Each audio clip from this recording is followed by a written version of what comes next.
Hello, hello! What's up this afternoon, everyone? Welcome. Fine Monday to you all. Good to see ya.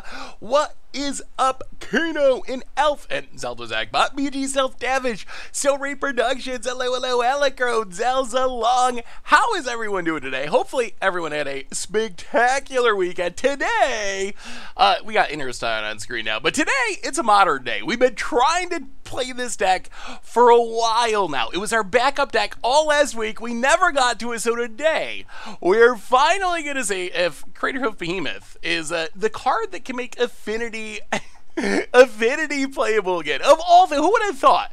Who would have thought Craterhoof Behemoth might be the card to make Affinity into a real threat in Modern? So we're gonna play some Neoform Hoof Affinity today to start with, and yeah, I'm excited for this. We've been trying to play this deck for a while. It is gonna be sweet. So how is everyone doing? What's up to Ready Spaghetti, LPG Stilts? Good to see everyone. Hopefully everyone had a good weekend, having a good Monday. Yeah. So Innistrad.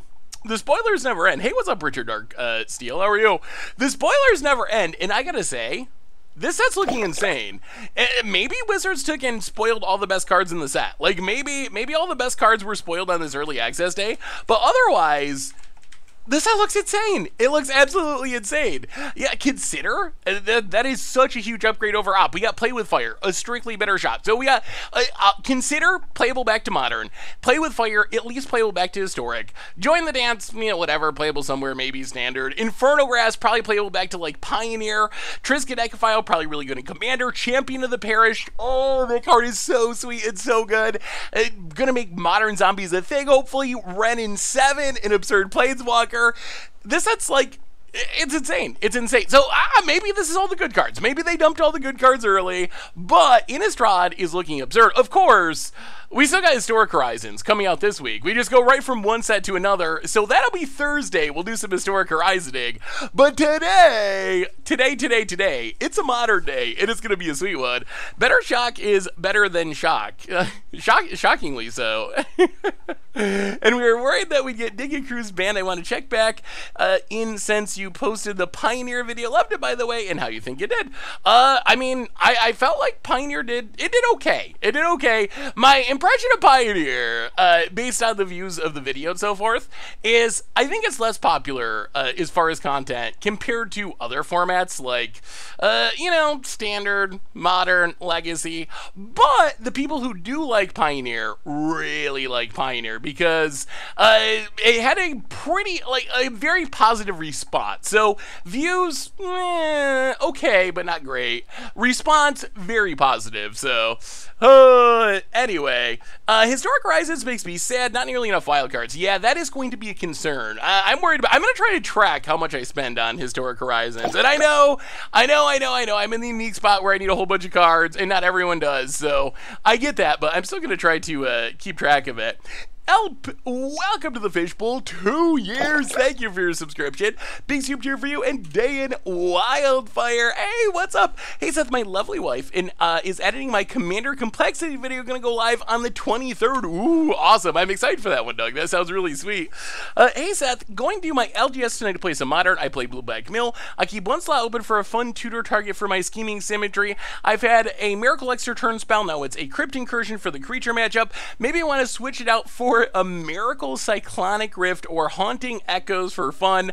Opinion. If I'm playing a one-of in Mill for fun, it's probably Haunting Echoes. I don't think you can play it because it's going to be optimal, but as a one-of, it can be hilarious, and it can actually be pretty powerful in some matchups. I think that Crypt Incursion might be the strongest option because the life gain is just so insane against aggro, but as a fun-of, I would probably go with that one, Haunting Echoes. Shy Big Golad, first time sub. Welcome to the Fishbowl. Big soup for you. Thank you. Anyway, let's start playing some Magic. Let's do our reminders. Talk a little bit about this deck. So main deck, Hoof Affinity. If we get to a backup, we still have... whoa, where'd the deck go?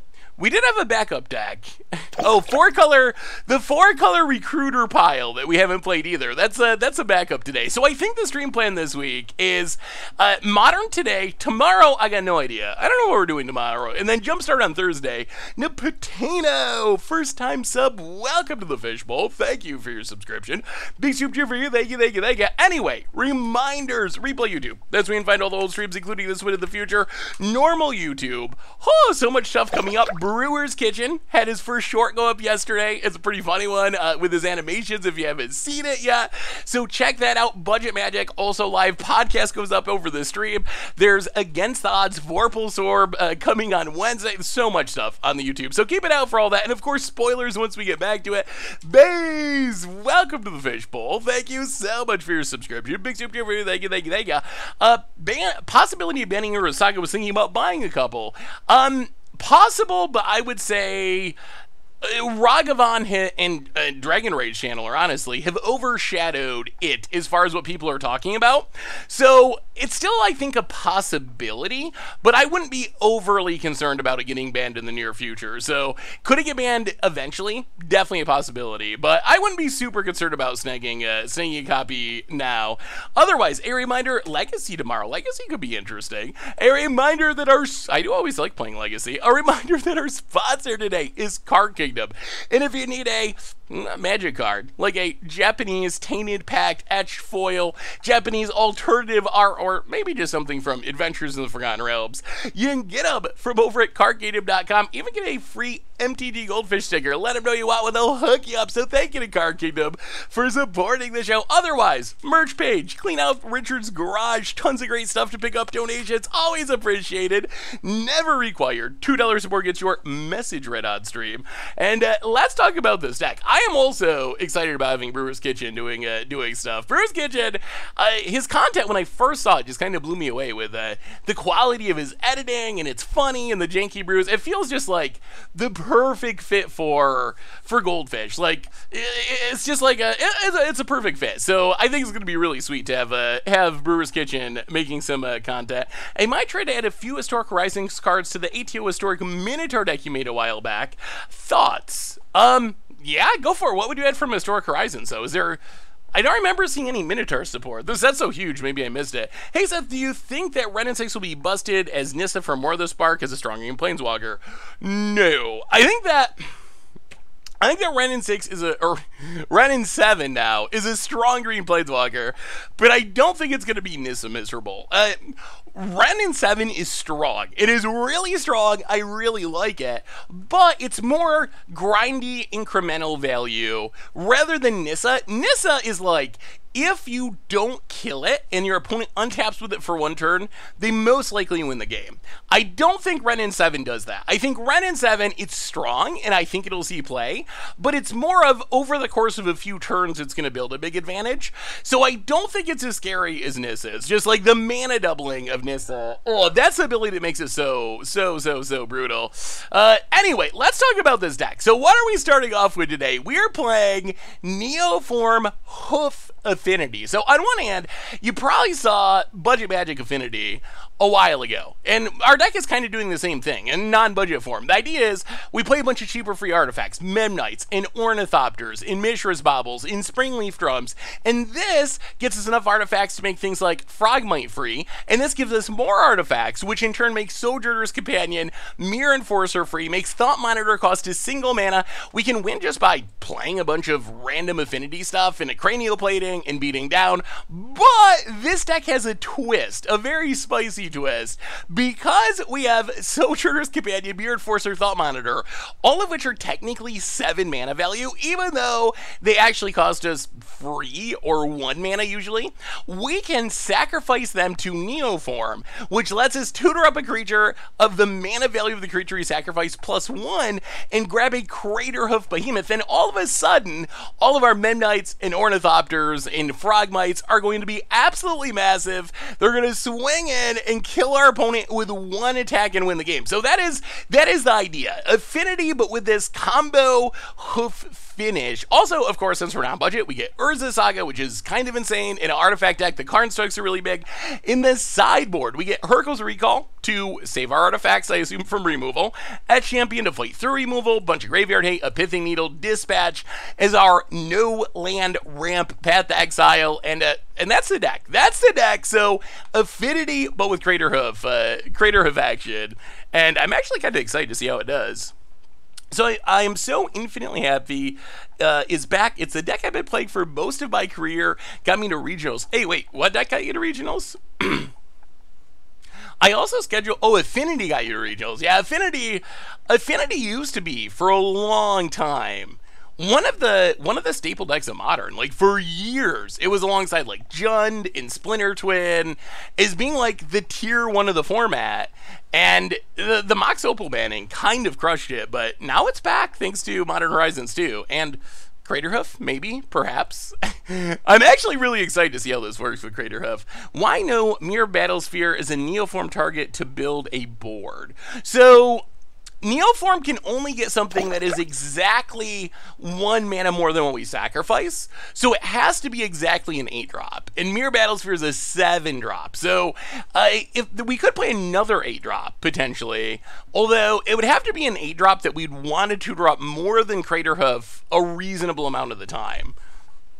But yeah, that's kind of the only issue. Otherwise, it would be kind of cute to play a Mirror Battlesphere if it was the right mana value. Lucid and Jaguar! 45 months. I've been watching this stream longer than I've been married. That is crazy. Welcome to the Fishbowl. Thank you for your subscription. Big soup to you for you. Thank you. Sundering Titan to get lands would be kind of funny. We don't really play many basics, and the ones that have land types are indestructible, so we could just like blow up 5 lands maybe.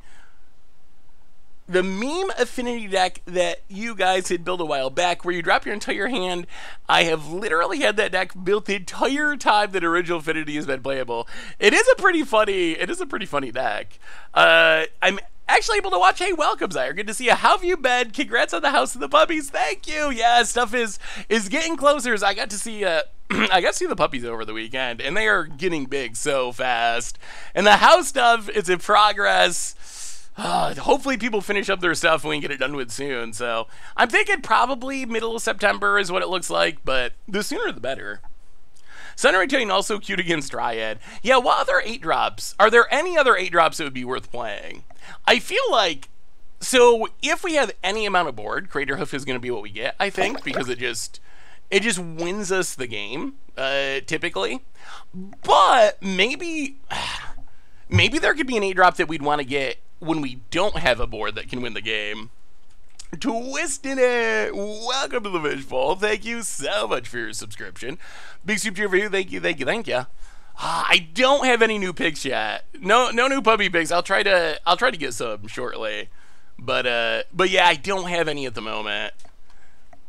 Alright. Other 8-drops that could. So what's an 8-drop that would be good when we're behind, basically, and we don't have a big board? Because that's where Hoof is bad. Like, if we got a board, Hoof is insane. If we don't have a board, I guess if we don't have a board, we're probably not Neoforming. Imperial Archangel. Gishath. Oh, Masquin Nexus Gishath. Oh, happy early birthday, Stone Rain. Grizzlebrand could be good. Avacyn is kind of funny. That doesn't really save us if we're super far behind, though. Arcbound. Ooh. Arcbound Overseer, +1/+1 counter. This was one of the first cards I built a deck around in my entire life. Nigaya, welcome to the Fishbowl. Thank you so much for your subscription. Big soup cheer for you. Thank you. This is like all the bad Momir hits, all wrapped up. Denizen of the Deep. This is Vorinclex.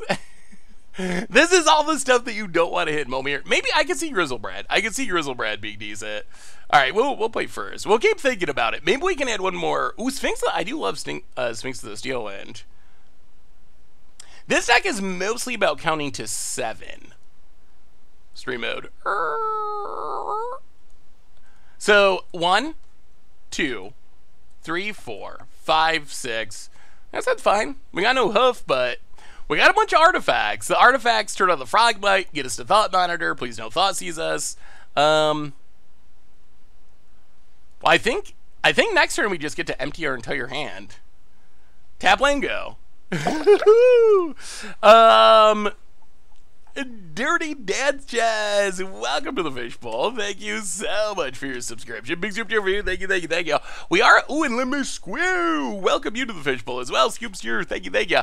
Yeah, it's about time for a Saffron Gold mainstream. We haven't had a hair down stream in a bit. I think we're due. We're overdue. All right, so Darksteel Citadel, Mishra's Bauble, Frogmite, Thought Monitor, draw some cards, Memnite, and yeah, I mean, I guess that's, yeah, I guess that's it, yeah. That's all we got, that's all, not that good. We only played our entire hand. Leo Stew for the 33rd month. Oh, I was gonna crack this. For the 33rd month, welcome to the Fishbowl. Thank you so much for your subscription. Big tip here for you. Dirty Dadges, I'm a, oh geez. Really? Alright, sure. What's on the top of our deck? Kamban, Land, Neoform. Oh, Urza Saga, that's actually pretty good. Okay, sure. Can only cast one spell, that is fine. We are going to kill you anyway, opponent. Opponent passes. We draw 2 cards. I mean, if we ever draw Neoform, I think we win. So we will play Urza Saga. We will play Cranial Plating. We will equip it to a Thought Monitor. And we will attack you for a little. Just a little off the top. Just a little off the top. Opponent taking 12. Just 12 here on turn 3. They're still alive. Don't worry. Opponent adapts. Yeah, they must be playing a like tutor deck with Recruiter, I'm assuming. So they probably have just a ton of random one-ofs. Does Affinity cards count opponent's artifact as well? They do not. It is only your artifacts. But they are still plenty good, even with that. Yeah, Cranial Plating is a pretty strong equipment. So what did everyone do this weekend? Anyone do anything sweet? What did I do this weekend? So I made some shorts that are going to be coming up that I'm kind of excited about. There's a couple of shorts that I think are going to be super fun this week. So I made some shorts. I went and saw the puppies. They're getting big. Oh, they're so hilarious. I gotta get a video that I can show you because an opponent cannot stop the beatdown. No hoof, no problem. Made pants? Wait, how did you make pants? 40-mile bike ride. That is super impressive. Oh, no. Short YouTube videos. YouTube shorts. No, I do not know how to make pants. No. I wish I did. I wish I was good at stuff like that, but I am not good at stuff like that. Oh, we have a new donation from Lucid. Hey, Seth, how much wood could a woodchuck chuck if a wood could... Oh, I messed it up. Hey, Seth, how much wood could a woodchuck chuck if a woodchuck could chuck wood? How much wood could a woodchuck chuck if a woodchuck could chuck wood? How much wood would a woodchuck chuck if a woodchuck could chuck wood? How much wood could a woodchuck chuck if a woodchuck could chuck wood? I usually do pretty good with tongue twisters. You got me. You did give me that first time though. Usually tongue twisters I do good at. Thank you for the donation, by the way. Usually tongue twisters are good. Pronunciations, no. Making sad noises because I can't make sad noises on my violin yet. Ooh. Are you learning violin? Violin is an instrument that I've never figured out. If you play piano and guitar, it's pretty easy to... piano in specific. Learning piano teaches you music theory. So the other instruments kind of make sense if you know music theory a little bit. Violin. My sister played violin at one point when we were little, and I have never figured out how to do anything except make a screech. It's got to be something with the actual like technique of the bow. Never figured it out. It just screeches. A woodchuck would chuck as much wood as a woodchuck could chuck if a woodchuck could chuck wood.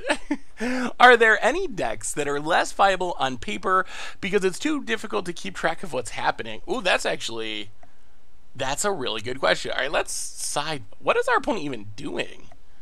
Just like creature value? I mean, I assume we just do that and beat him. I don't even know if we change anything. Let's go down in Shadow Sphere for a dispatch. And just do that. Just do that. Beat him down. I learned guitar on my own and tried the same with violin and piano, but never figured it out. Yeah, I was pretty lucky that I learned piano first because, like I said, it kind of like, it has all the notes laid out, and it's very good for learning a theory, and I think that made it easier to like teach myself guitar and so forth, when I think it'd be a lot harder the other way. I am the evil one for the 41st month. Welcome to the Fishbowl. Thank you so much for your subscription. Big super video. Thank you, thank you. Have you ever watched Do on YouTube? He's a ridiculous guitarist. I've never heard of Do. So why has Soul Guide Lantern replaced Relic of Progenitus? About it. Huh. 1, 2, 3, 4, 5, 6. Alright. Well, let's just play a tap land. Pay no mind, opponent. Pay no mind. Should we be playing Memnites? Alright, wait, we gotta count here. 1, 2, 3, 4. 5, 6, 7, 8. Oh, we can like go off next turn. You know what? We're not gonna. I don't think we're gonna pass. We're gonna pass. Ignore. Yeah, the biggest difference is that Soul Guide Lantern doesn't exile your graveyard. Oh, they're just kidding. I thought they were gonna play. Eidolon again, and we were gonna be in really bad shape. Well, let's have some. Ooh, another free one. Let's have some Affinity fun. Volpenscar, welcome to the Fishbowl. Thank you so much for your subscription and the kind words. Big super for you. Thank you. Memnite, 2 artifacts. Memnite, 3 artifacts. Ornithopter, 4 artifacts. Frogmite, 5 artifacts. 1, 2, 3, 4, 5. Now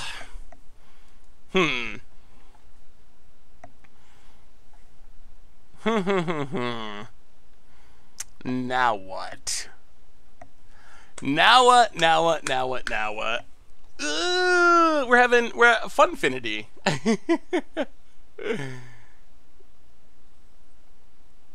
Not having to hold up 1 also helps. I think the biggest thing though is not exiling your own graveyard. 1, 2, 3, 4, 5. So we can play either one. You know what? Let's just Glimmer Void. Thought Monitor. If we hit a free artifact, we can also Sojourner's Companion. Oh, the drawing of the hoof. Okay.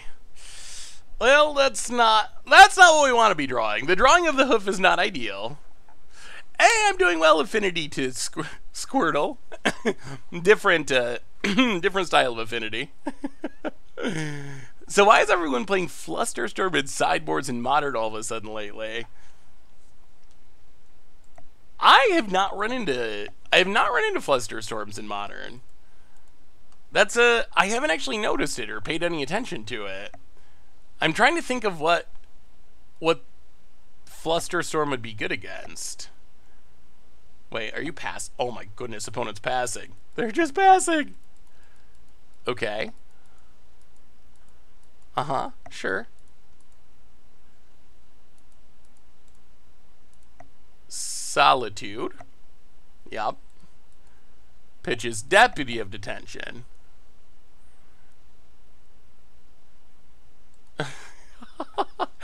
Favorites. Okay, opponents, they're putting up a fight.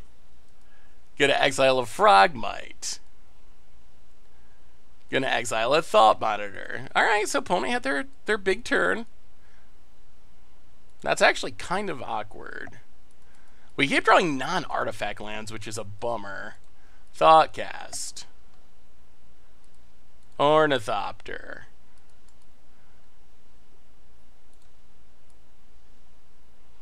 One, two, three, four, five.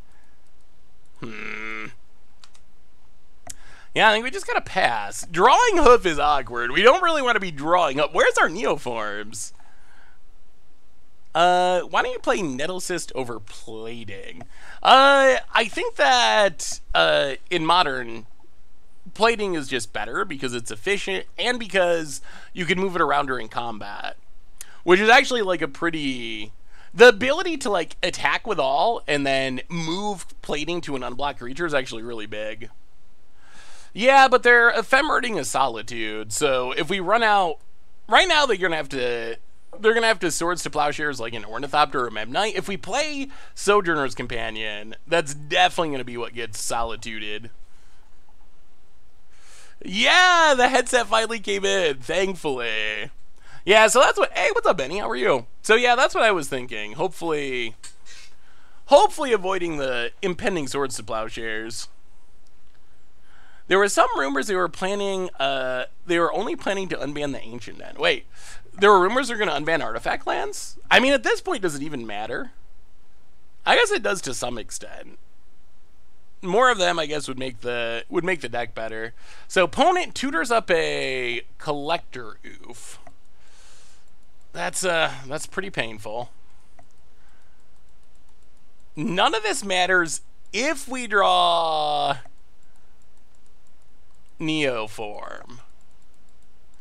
One, two, well, play the land. Oh, this also cuts down a lot of our lands. I'll play Thought Monitor. Draw a couple of cards. Oh, two more useless land. We're never casting this Hoof. King of Sharks with a new donation. Well, no attacks. With a new donation, played the Boros Prison deck I sent you the 3-can Saturday. Ended up going 4-3. That's pretty excellent. Last game was against Merfolk. They kept a 1-lander with Ether Vial, while I had Suppression Field and Ghostly Prison in hand. Didn't draw land 2 until turn 7. Oh, that sounds like a good Boros Prison game. Oh, did you have fun with it? There are 4 Springleaf Drums. Well, opponent's little random shenanigans are doing work here. We're just... I mean, the Craterhoof in specific is kind of wrecking us. Opponent blinks their stuff, gets it back, exiles. I mean, if we ever draw Hoof, we still just win. Even after this. Like, opponent has quadruple Thoughtseize. Quadruple Thoughtseize. And... it still doesn't really matter if 1, 2, 3, 4, 5, 6. It still doesn't really matter if we ever find Neoform. We have 4 Neoforms in the deck. They are lethal and a half. We could almost cast a cast a Hoof if it wasn't for this Craterhoof. 1, 2, 3, 4, 5, 6. We're not that far away. About it goes to Gobat. Hits us. Sure. Oh, I wasn't meaning to be condescending. But our opponent's just like random blink value. They're not doing anything. Neoform? Oh, Neoform. Okay. Well, I think we should try to win the game. Play a land. Neoform. Sorry, Sojourner's Companion. And whatever will we tutor up that costs 8 mana? What do you say about it? What do you say? I think it's Hoof time. I think it's Hoof time. Opponent's got 1,000,000 cards because they're a Yarion deck. Intrepid Gamer for the third. Opponents in the tank. Do they actually have an answer to this? Intrepid Gamer, welcome to the Fishbowl. Thank you so much for your subscription. Big super cheer for you. Thank you, thank you, thank you. I mean, this is an example of a game that I don't think we would have won if it wasn't for if it wasn't for the ability to get a hoof. Through Raymond and Righteous Fondue. Welcome to the Fishbowl. Thank you so much for your subscription. Big super for you. Thank you. Opponent. I think our opponent thinks they have a way out of this, but they do not. Restoration Angel. Sure. Going to attempt to target Solitude, I assume. I'm guessing, would it still be lethal if we let it resolve? I mean, we're not going to and find out, but we will dispatch of that.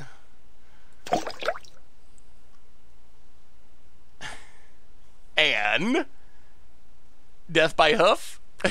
The trampling. Yes, opponent gets a Restoration Angel. Sure. We will make our Memnite and everything else huge. Opponent with the GGs. Here comes the biggest ornithopters, and that does it. Starka's Scream. Welcome to the. This deck's sweet. Welcome to the Fishbowl. So many subs today. Thank you so much, everyone. Thank you so much for your subscription. Big super cheer for you, and also the Great Ghoul. Welcome to the Fishbowl. Big super cheer for you too. Thank you. Oh, Hoof, there it is. We got him. Thanks for the Jumpstart Crafty Guide. It was very helpful. Hey, thank you, Rayorty. It was so long. That's one of the longest articles I've written in a long time. Good Lord. Hey, you suggested me on YouTube all the time. Oh, well, thank you, Need the Milk. Hopefully YouTube is making good suggestions. ZinkDJ. Hoof, there it is. Keep up the great content. Well, thank you. Welcome to the Fishbowl. Big super cheer for you. Thank you. What are you wanting to play from the new historic cards? Oh, man. The list is actually really long. We got the Neoform. We don't have anything to go with it. Kahira. Our lands are all going to sack themselves. Huh. Double Cranial. This hand is weird. Ninjas is one of the decks I want to play the most. Ninjas is at the top of the list. Also, Enchantress I'm really excited about. Soul Herder I'm really excited about. There's a pretty long list. Expect a decent amount of historic coming up because there's a lot of new Jumpstart decks I want to try. Ooh, top 10 cards I want to play. That could actually be pretty sweet. I could probably do that. What do we... You know what? I think we keep this. Sure. Go, Urza Sagas. And we do have the Neoform. We just don't have the threats to go with it. Oh, it's gonna be so expensive. I'm very excited for the puppies. It's gonna be an adventure. Oh yeah, I was gonna ask you that. So what do I need for the puppies? I need your expert Twitch chat advice. So I had dogs all growing up, but I haven't had one. I haven't had one since. So what do I need for the pups? Well, Memnite.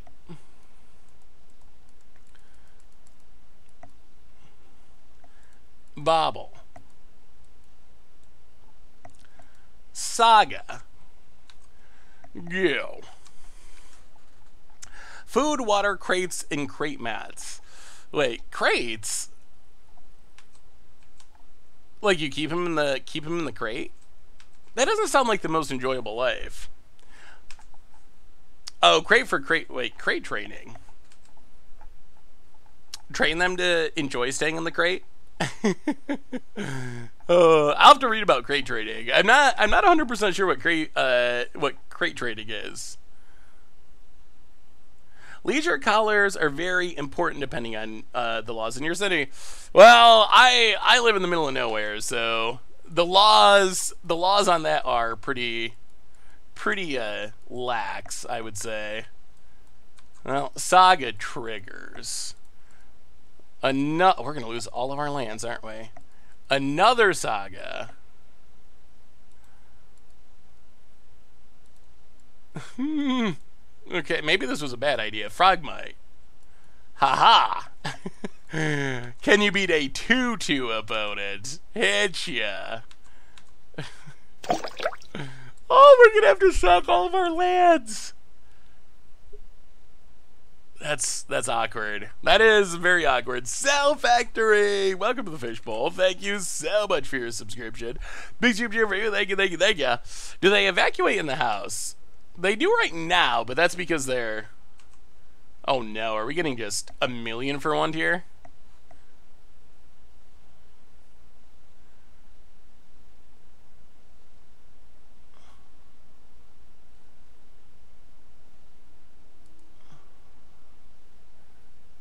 I mean, if they have a...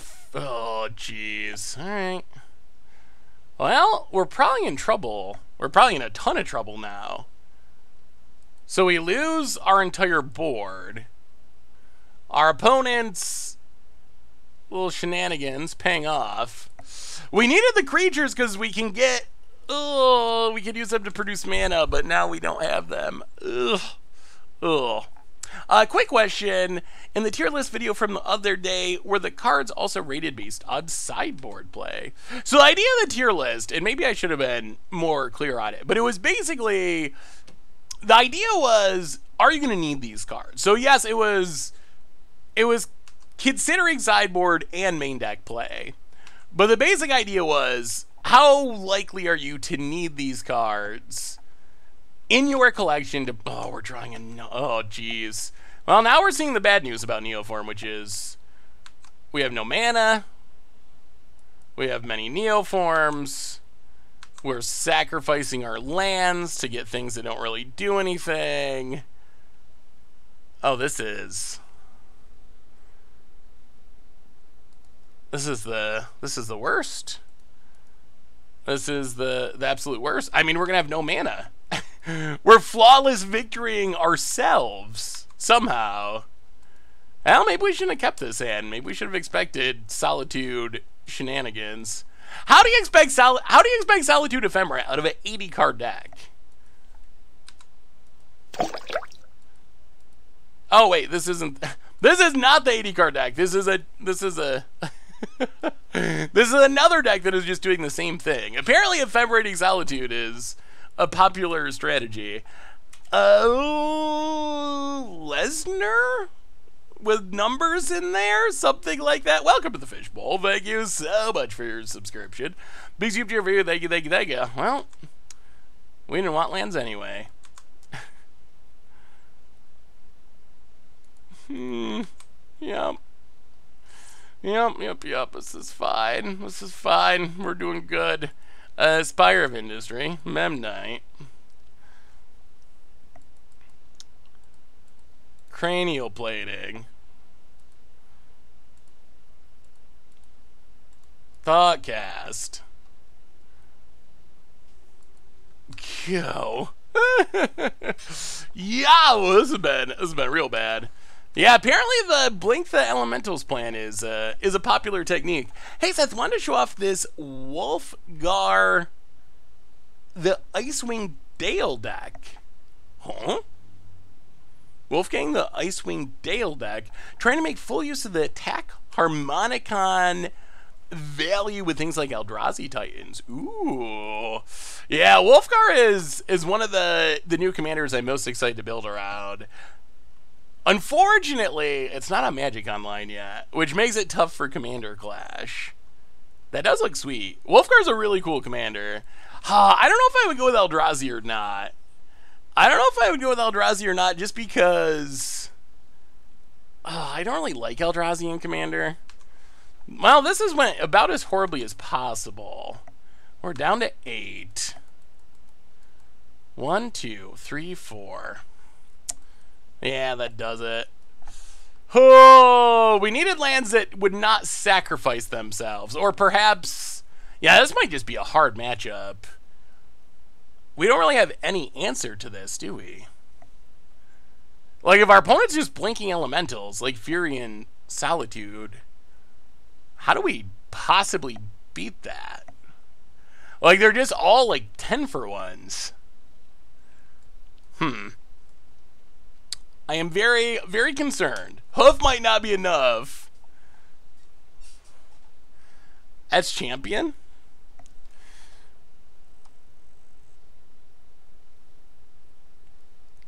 Yeah, maybe we should be at championing.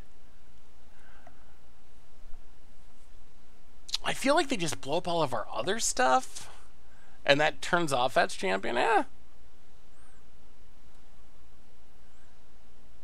Like go down the combo. All right. We're not going with that champion. Too late for that. What color combination do you think Soul Herder is best in Historic? 1, 2, 3. I don't think we can keep it. I don't think we can keep it. 1, 2, 3. This is going to sack itself. Yeah. Well, okay. We found a hand with lands that do not sacrifice themselves for no value repeatedly. So that's a win. This hand's so slow. All right. Tangle Pool Bridge, go. Have you thought about Metallic Rebuke in the sideboard? Metallic Rebuke could be good in the sideboard. What did we learn last game? The Urza Saga's horrible magic card. It's gotta be. Best Soul Herder color is probably Bant. I mean, I don't know. I haven't actually gotten to play with it in Historic yet. Bant is usually a pretty safe go-to for decks like that. But who knows? Well, alright. We cast many things. Please don't kill our Fogmite. We would like it to cast more things. Opponent. Hallowed Fountain. Untapped. And Risen Reef to draw some cards. Well, let's see what we can do. Opponent passes. Darksteel Citadel. 1, 2, 3, 4, 5, 6, 7. Well, Sojourner's Companion. Costs 1. Thought Monitor. Probably should have done that the opposite. Well, no, it's fine. Draw some stuff. Ornithopter. Mirror Enforcer. We've built a big board. Is it enough? Does it matter? Get in and hit ya. Maybe. I mean, we got off to a good start on the mulligan. Will it be enough? About it. Down to 16. Now we could use a Neoform. Let's take a peek. See what our opponent's going to draw. Cavern of Souls.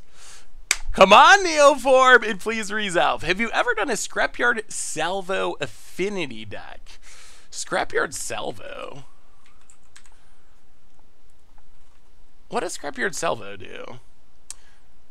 3 mana sorcery. Deals damage to target player equal to the number of artifact cards in your graveyard.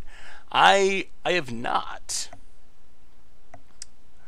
Do you just play normal Affinity with it, or do you try to combo it in one way or another? Opponent evokes an elemental, triggers Risen Reef, gonna blow up our beautiful artifacts that we had plans for.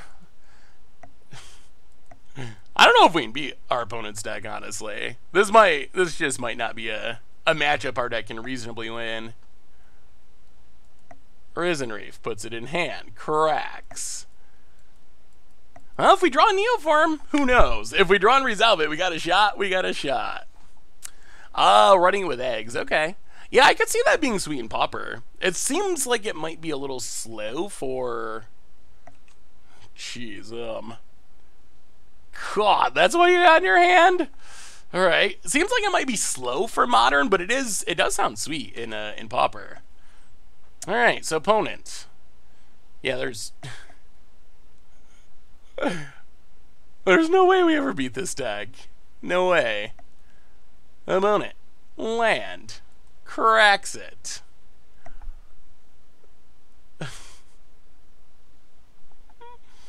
Opponent. More Utopia Sprawls. Yeah, his Elemental deck's pretty strong. Especially against decks like ours. Like, I don't know how you lose to a deck like ours. Getting unlucky, I guess. We get to draw 2.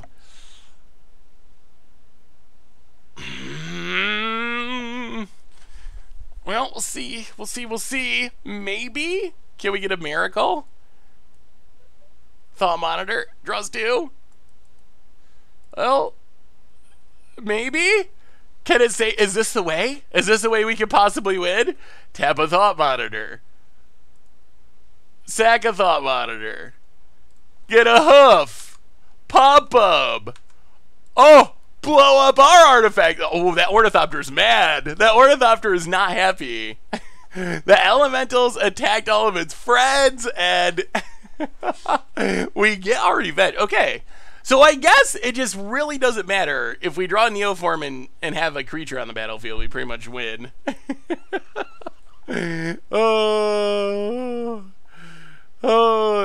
I mean, the laugh command is pretty excellent. He me ha he hi hoo. Oh, that was a good hoofing. That was a good hoofing. So wait, what is crate training? I don't even know what that is. How do you crate train a puppy? Is that a good thing or a bad thing? So just to put it in context, the house that I'm hopefully getting is out in the middle of nowhere. So the dogs will hopefully be able to run and play and live their best lives. So I'm not super worried about having to, like, my thinking is it's gonna take a little bit until I get bigger, but ideally I'll just like have a doggy door and they can have a fence for the dog and they can just kind of do whatever they want.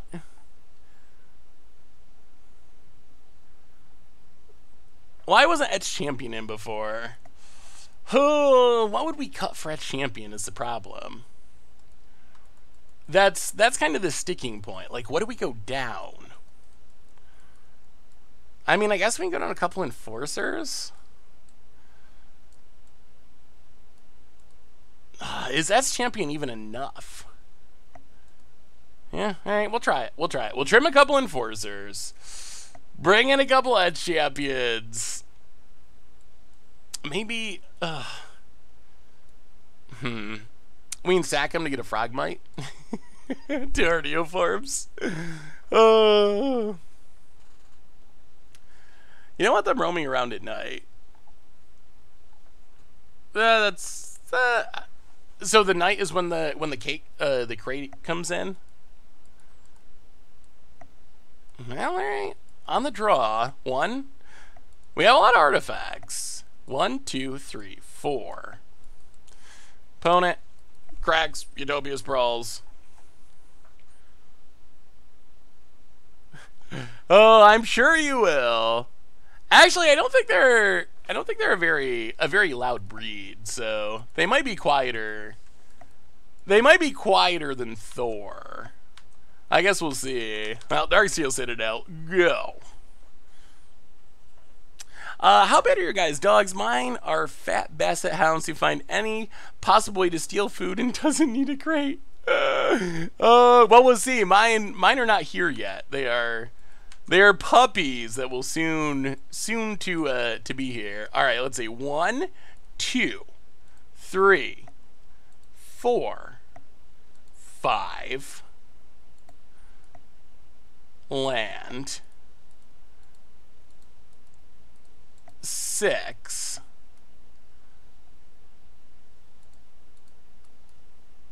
7. Draw. 8. Well, all right. That was a decent turn. We might get ephemeramental out of it. We'll see. Crack a bobble. Breeding pool. That's acceptable.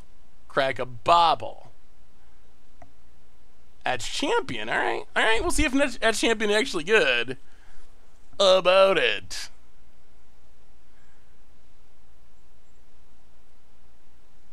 I don't think we could have on turn 1 because we didn't have all the. Oh, is this Omnath? Omnath's a good card. Yeah. But our opponent did already play their land, right? They did. All right. So there's Omnath. Neoform. Come on, Neoform. 3 draws at it. Draw 1. At Champion. Draw 2. Thought Monitor Springleaf Drum. Alright, interesting. 1, 2, 3, 4, 5, 6. Well, let's Thought Monitor. Neoform? No. Now, Memnite. Thought Cast. Oh! Oh, wait! We can do it! Springleaf Drum. Springleaf Drum. Actually, we don't need that one. Tap the Thought Monitor. Come on. Come on, no counters. No counters. Neoform, second. Hoof. Trigger. Big Ornithopters. Element. Oh! Got him? Yes! I mean, going into that match, it felt like, how can we possibly beat our opponent's deck? And apparently the answer is Hoof. The answer is Hoof. That was turn 3. That's turn 3. Turn 3 of a game of Modern. We are 19 cards deep in our deck. 19 cards. We cast 2 Thoughtcast, a Thought Monitor, and eventually get a Craterhoof to deal 40-ish damage. That's kind of insane. That's kind of insane. Apparently we can beat anyone. Hey, what's up, Gresper? Good to have you. Whew. Imagine how bad this deck would be if Bobble was banned. Would it actually be that much worse? I actually don't know if it'd be that much worse. Because you can just play Welding Jar. Welding Jar, I don't know. Welding Jar would actually probably be close to as good. It doesn't draw a card. Well, it kind of does, though. If you use it to save something, you're kind of drawing whatever you saved. So I mean, it would probably be worse, but I don't think it would be, like, hugely worse. So what deck do you want to build most from Jumpstart? Oh, also, I was trying to figure this out on Twitter. Hey, thank you, Dennis. I was trying to figure this out on Twitter. So, let's say, you know me, I'm going to need all the Jumpstart cards. And we're going to do some of it on stream Thursday and see what it's like. So, but the question is, how can you most efficiently get the cards? Oh, the Vesperler combo does sound interesting.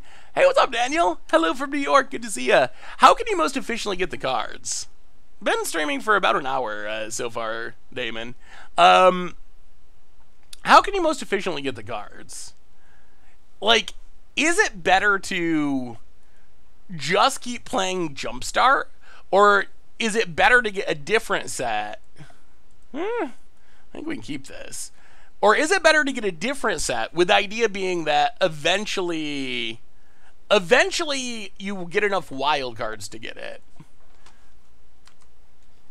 And I'm actually not 100% sure. Going to be drafting white and green packs to get the Enchantress stuff. Ugh. The problem with Enchantress is the percentages are really low. Yoda Bad for the 39th month. Welcome to the Fishbowl. Thank you so much for your subscription. Big super review. Thank you, thank you, thank you. If you look at the pack list for Enchantress, like Sterling Grove shows up 10% of the time. So you need to get lucky enough to open the Enchantress pack. And then you need to get lucky enough to hit a 10%er within the Enchantress pack. Like, basically, it's gonna take what, 40 packs of the Enchantress pack to get a place at a Sterling Grove? I think you might as well just use wild cards on Enchantress, honestly, because it doesn't have any none of the good cards are 100% to show up in the pack. I feel like I might need my kidneys, though. They gotta serve some purpose, right? 1, 2, 3, 4, 5. Well, we're just... can we get to these Thought Monitors? So, Urza Saga. Ornithopter. So, it's Artifact 2. Artifact 3. Artifact 4. 1, 2, 3, 4, 5, 6.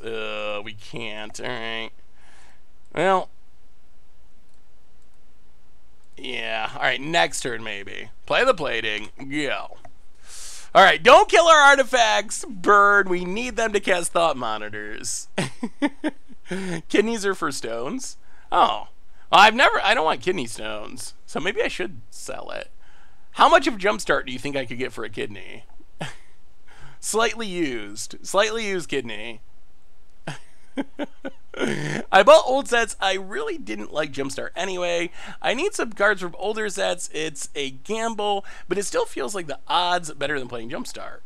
Yeah, if you need cards from other sets and you don't need a ton of Jumpstart cards, I think you're definitely better off going with another set and then spending the wild cards on the cards that you do need. About 350. Phone it hits us. I don't know if that's worth it. My kidney might be worth more than 350. Maybe. It's close. 1, 2, 3, 4, 5. Well, Glimmer Void. Thought Monitor. Draw some cards. Oh, Neoform. Neoform. Huh. It's not lethal right now, is it? Yeah, probably not. Well, so let's Thought Monitor. Draw some cards.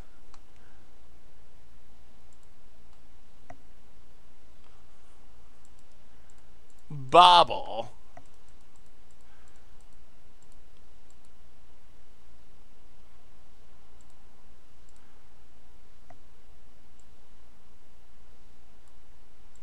Equipped to the Ornithopter. Oh, alright. Opponent's gonna kill it. Well, if we stay alive, we should be in good shape for next turn. Oh, Helix. Okay. Better than a Searing Blaze, for sure. You know, we'll just get like a week or two of Jumpstart before Innistrad hype. I mean, yeah, Jumpstart is only actually on Arena for like 3 weeks. Like when Innistrad releases, Jumpstart goes off of Arena. So you got a pretty short window to play the format. Have you calculated how many Jumpstart packs you need to open every playset and how much that would cost? Oh, it would be astronomical to literally get a playset of everything. Because here's the issue. So you get a decent chunk for much cheaper than you can get everything. Because basically, here's what happens. The first round through, Wizards is going to make sure that you open packs you haven't opened before every time. So that means your first, there's what, 46 packs, you get 2 per draft. Your first 23 drafts are going to be pretty valuable because you're guaranteed essentially to get 1 of each pack. Another plating. I'll float the mana. Get a...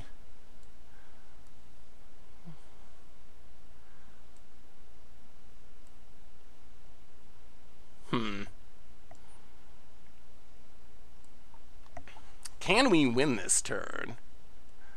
So if we get Hoof, we gotta sack this. We'll have 2. I think we win. Get a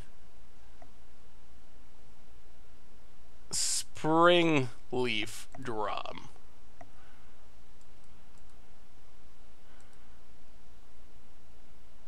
Make a mana.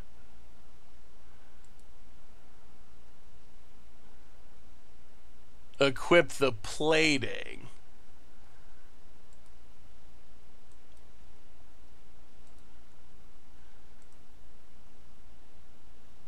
Sack the Thought Monitor. Get Daddy. Shadow Sphere. And, oh, okay. This deck's insane. This deck's, we're just crushing people. We're absolutely crushing people. It's not even close. It's it's not. So here's the issue. So here's what happens. So you jump into your Jumpstart Historic Horizons events. Your first 23 events are going to be pretty good because for your first 23 events, you're guaranteed to get different packs each time. So you can open each pack once in 23 events, if I'm understanding this right. However, your next 23 events, you don't know what you're going to open. And then let's say the 23 after that, then you're going to have some drafts where you're only going to see packs that you already drafted. Of course, if you need playsets and stuff, that gets a little bit better. But what's going to happen eventually is you're going to have, let's say, 75% of the cards from the set.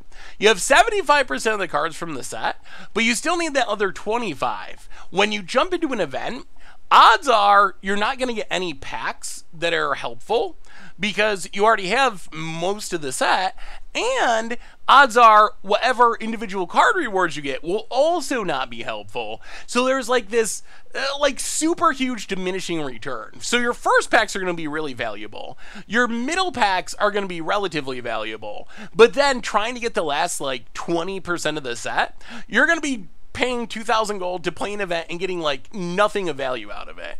So that's why eventually, and I don't know where the point is, I gotta try to like math it out or something, but eventually you're gonna get to the point where you're gonna be better off not playing Jumpstart, and then you're gonna be better off like opening more Forgotten Realms or Strixhaven or something to get wild cards to finish off the set. Did I get the Phyrexian Swamp? I did get the Phyrexian Swamp last time. It took a lot of events, but I did eventually get it. COVID sucks, but I got to catch the stream, so it's not that bad. Oh, you have the COVID, Ducky Sauce? Well, hopefully rest up and feel better. That's no, I'm super lucky that I have not gotten COVID yet, and now I'm hopeful that I won't because I'm vaccinated, but it definitely sounds absolutely miserable. Seth, I kissed a guy with a beard over the weekend. I don't know if I like beards anymore. It hurt my face. I mean, I think you get used to it. Wait, what are oh, we're playing against Burn. What do we want against Burn? Oh my goodness, we did not sideboard very quickly, did we? No, we did not. Other Barry. Let's see. Okay. Horrible sideboarding, but we'll go with that. I think the beard should be not scratchy and painful. It should be soft and smooth. That's so I think that's probably an issue with this specific beard more than beards in general. Maybe if you go on a date or something, suggest some beard oils, some beard conditioners, or your face is weak. That's the other option. Your face is just too weak to handle beard kisses. I didn't think of that. Any chance you guys gonna play some Arena EDH? So actually, I don't want to spoil stuff too far ahead, but new Commander Clash season is kicking off this week. I'm pretty sure that one of our upcoming themes for the, not this week, but for the near future is actually Historic Brawl. Although it'll be, well, no, the person in the chat suggested that first. The weak face theory. Although it'll be a little bit different because you can't actually play exactly the same. Because you can't play 4-player on Arena, and on Moto you don't have Historic Brawl as a supported format, so there's some slight twist. Like, you can't start with 30 life, you gotta start with 40 life. But yes, I think that is the thing we'll be doing.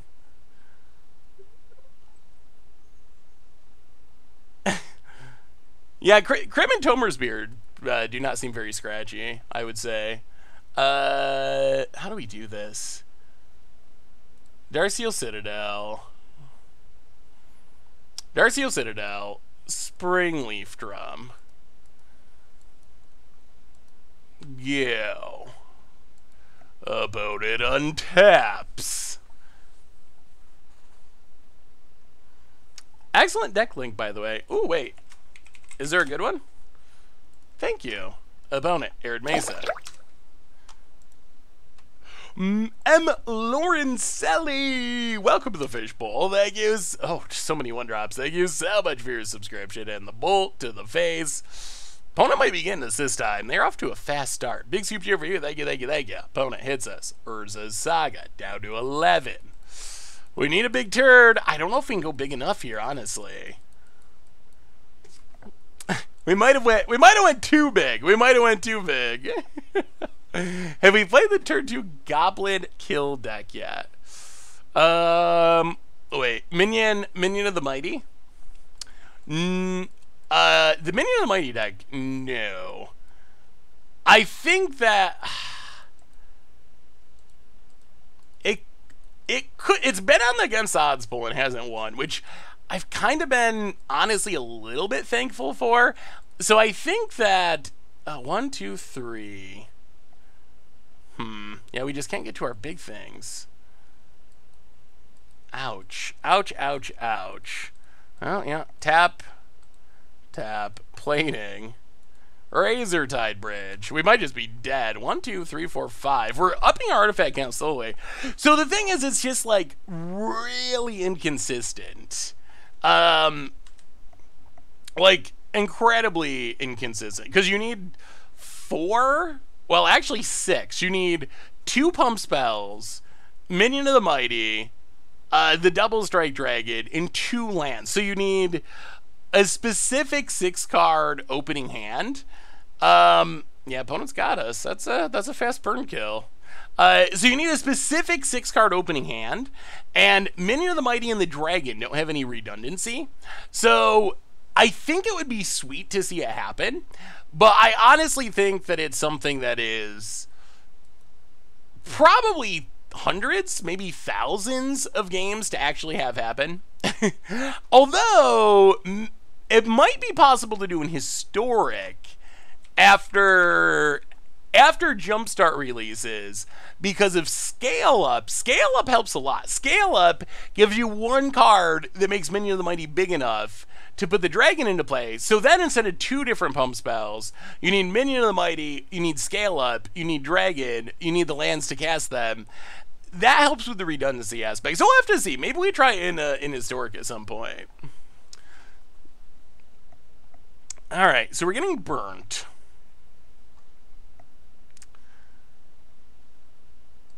Getting burnt. Yeah, Shadowsphere seems really good if we can live long enough to actually get it on something. I wonder if that's Champion's worth it. Maybe rather than removing stuff, maybe we just try to play at Champion and block it? Ah, it's kind of slow. All right, let's go dispatches. All right. Run it like that.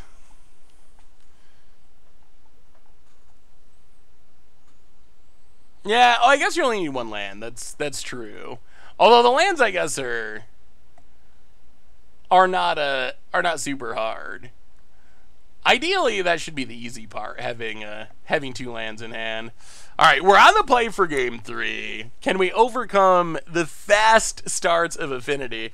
So I don't know. It would be fun to try, but I get the feeling it's the kind of deck where we probably lose a lot before we actually win one. 1 land, 3/0 drops. No way to get to the thought monitors. Double plating. Mulligan? Okay. Well,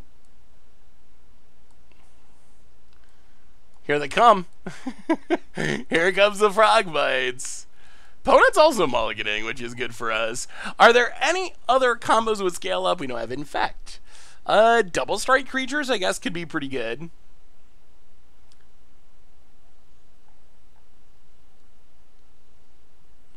Hey, what's up, streamer? I am having an awesome day. Hope you're having an awesome day, too. So, yeah, I think it would be fun to see it go off. You know what? When they first saw the preview, I didn't really think it through. I was just like, oh, that's cool, we should do that. And then they had that like sneaky no streaming early access day, and There was someone in that early access day who was just going match to match. I played against them multiple times. That they would mulligan until they found the Minion of the Mighty.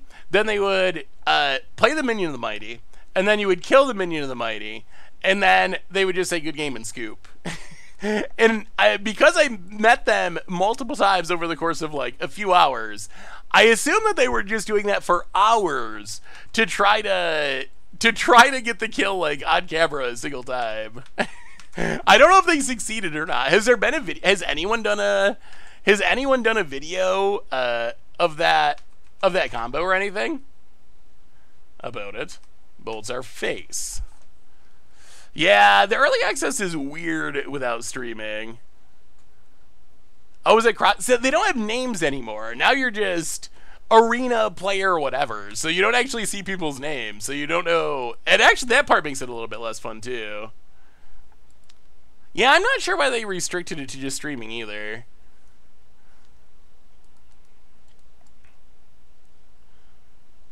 Well, play Glimmer Void.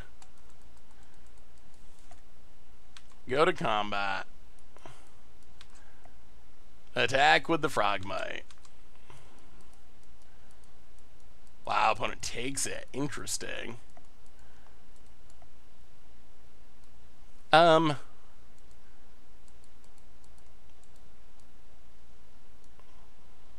the Mem Knight. And this Urza Saga is going to do a tiny bit of work. Memnitron might be enough to take down Vern. So close to grabbing Springleaf and closing out the game if opponent keeps ending phase. Yeah, I mean, grabbing Shadow Spear for life game is probably sort of insane here too. Yeah, I don't know. Did Croakies finally pull it off eventually? That's sweet. Alright, so opponent's going to blaze it. Kill our Frogmite. I think our opponent's just dead, though. Opponent combat. Passes.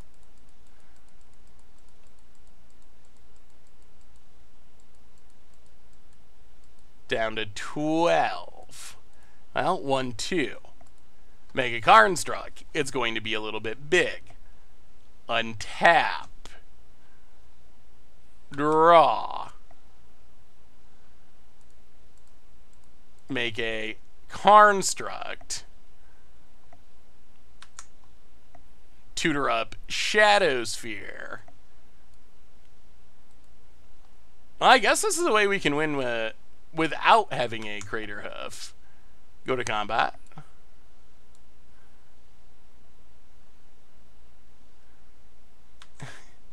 Hit you for 8. What do you say, Bird? What do you say? Opponent gonna do some chumping. Guess so that everyone gets to play with the new cards at the same time. But they could have set the date a bit later. I don't understand why they... I don't... Got the fourth Mem Knight, the Meme Knight. Hey, what's up, Raven Winner? How are you? Yeah, I don't know why they made it no streaming. It's weird because it was like a hush-hush thing. They didn't let us know about it until, like, a day before the event. Or, like, 2 days, but it was, like, super close to when they were doing it. And then it was like, you can't say anything about this until the set's released. But then everyone, at that point, said everything anyway. So, at first I thought, oh, it's because some people get upset that streamers have access to the cards early, which I get that. Like, I don't know if I agree with that, but I can understand why someone would feel that way. So yeah, so I thought they were trying to get around the feel bad of streamers having access to the cards before everyone else, but then everyone just said, oh, we did it early anyway. So it didn't really take away the feel bad, it just like delayed it a little bit. So I don't think that was actually what it was, because it didn't end up doing that in the end anyway. But no, the early access, they used to every set the day before the set release, we had this huge, like, early access streaming day when all the streamers and pros and everyone would play, and it was like a big event. But then Wizards got rid of that. Then for Forgotten Realms, they had a early access recording day, but you couldn't tell anyone about it or publish anything about it until the after the set actually released. But you could, like, record the day ahead and then post your content after the set was officially out. So, I don't know. I mean, I'm glad they did something, because I always like the early access day. Also, the kids are eating 3-0. Oh, I think Bear and Nico are officially my children at this point, or they will be once they move in with me. I was just thinking about that. Yeah, this deck has been actually, like, just kind of stomping people. Do you think Urza Saga will get banned eventually? I think it's a possibility. A reminder before the next round that our sponsor today is Card Kingdom. If you need some magic cards or a goldfish sticker, you can get them over at cardkingdom.com. Streaming Pioneer tomorrow, right? I don't know what to do about Pioneer, honestly. What do y'all think about Pioneer? Give me your feedback. This is the window. What do you think? So, I know some people really love Pioneer. And some people always ask about Pioneer. We played Pioneer for Much Brew last week. I thought the format was in a pretty fun spot based on the league that we played. Like, I enjoyed it. On the other hand, I don't know if enough people care about Pioneer. Like, that's kind of the issue is it's just not super popular. So I feel like my current thinking of Pioneer, so like a couple of weeks ago, I figured Pioneer would be super rare. Based on enjoying playing Pioneer for Much Brew last week, I think we'll play it a little bit more than that. On the other hand, unless it actually gets more of a following, it's going to be hard to have it be in the regular rotation, like Modern or Standard, you know, stuff like that, because it's just not really that popular. Like, that's the sticking point. So I think we'll be seeing more Pioneer, but at this point, I don't think we're going to be seeing it, like, constantly. Last stream I watched, you were talking about buying a house. Any more updates on this? Bought the house. Oh, buying a house, it is crazy. Buying a house is a long and complicated process. It's really weird because buying anything else is easy. You want to buy... Wow. I gotta see what the odds of this are. Oh, we gotta pro the calculator. What is the odds of a 7-land opener with an 18-land deck? 60. 18 successes. 7. That's gotta be super unlikely. Wow! Oh, that's a lot of zeros. That is a lot of zeros. Okay. Yes, it is very unlikely to draw 7 of your 18 lands in your opening hand. Hilariously, this hand might be fine. Like, we have 2 Urza Sagas. We could put Urza Saga to the test. Like, maybe just 2 Urza Sagas is good enough. I mean, these are all artifact lands. These are going to make some big constructs. I actually think you know what, we're going to try it. I actually think there's a chance we can win this. I actually think there's a chance we can win with the 7-land opener. Just because Urza Saga is so busted. Just because it's so busted. Yeah, please thaw sees us. Henry D. I am doing well, Jess. How are you? Jack? If they thaw seas, we might have to shame scoop. We gotta hide the information. The information that we're the kind of player that'll keep a 7-lander.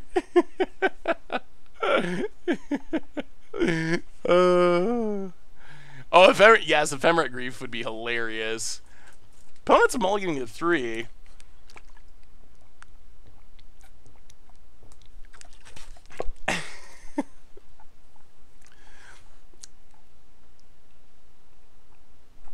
Alright, opponent ended up with 3 cards. Probably means we're about to get Tron.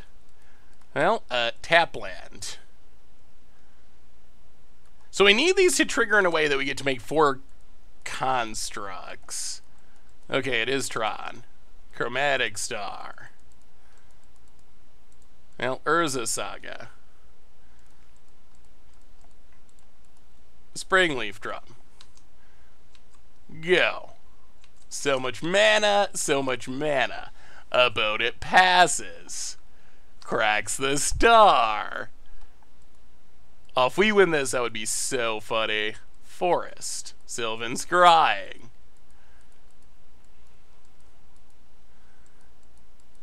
Oh my god, we drew another land. Alright, Saga triggers. Well, Darksteel Citadel. Go. About it. Opponent is Watsy Henry D. And they are going to have Tron, unfortunately. Well, make a Construct. Untap.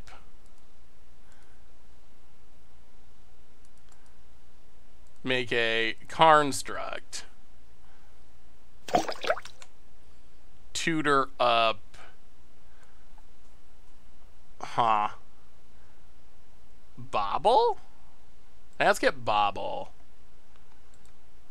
Play a Memnite. Grow the Dorks.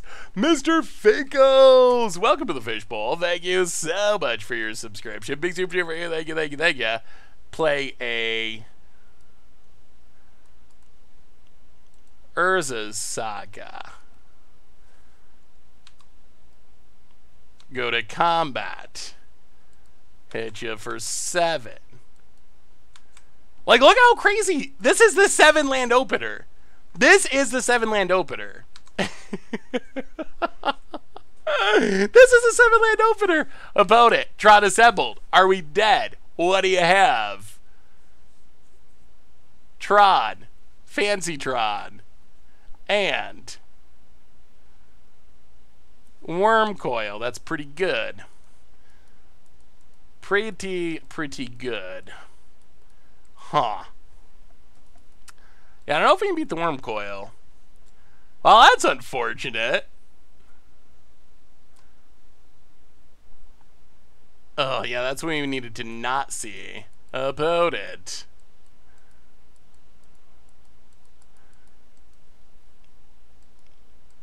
Passing. Well, crack the bobble, take a peek.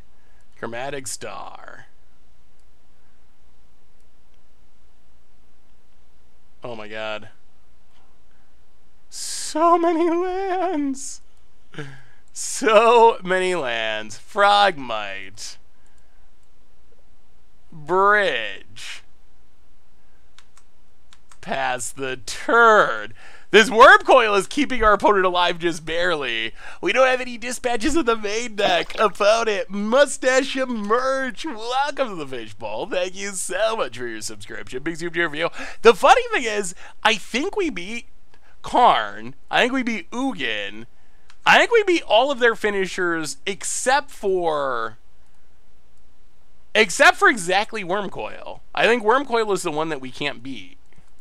Or at least can't easily beat. Well, make a Construct. Is this enough? Is this enough? Neoform doesn't do anything at the moment. We'll make a Construct. Tutor up. A Shadow Sphere. Play a land.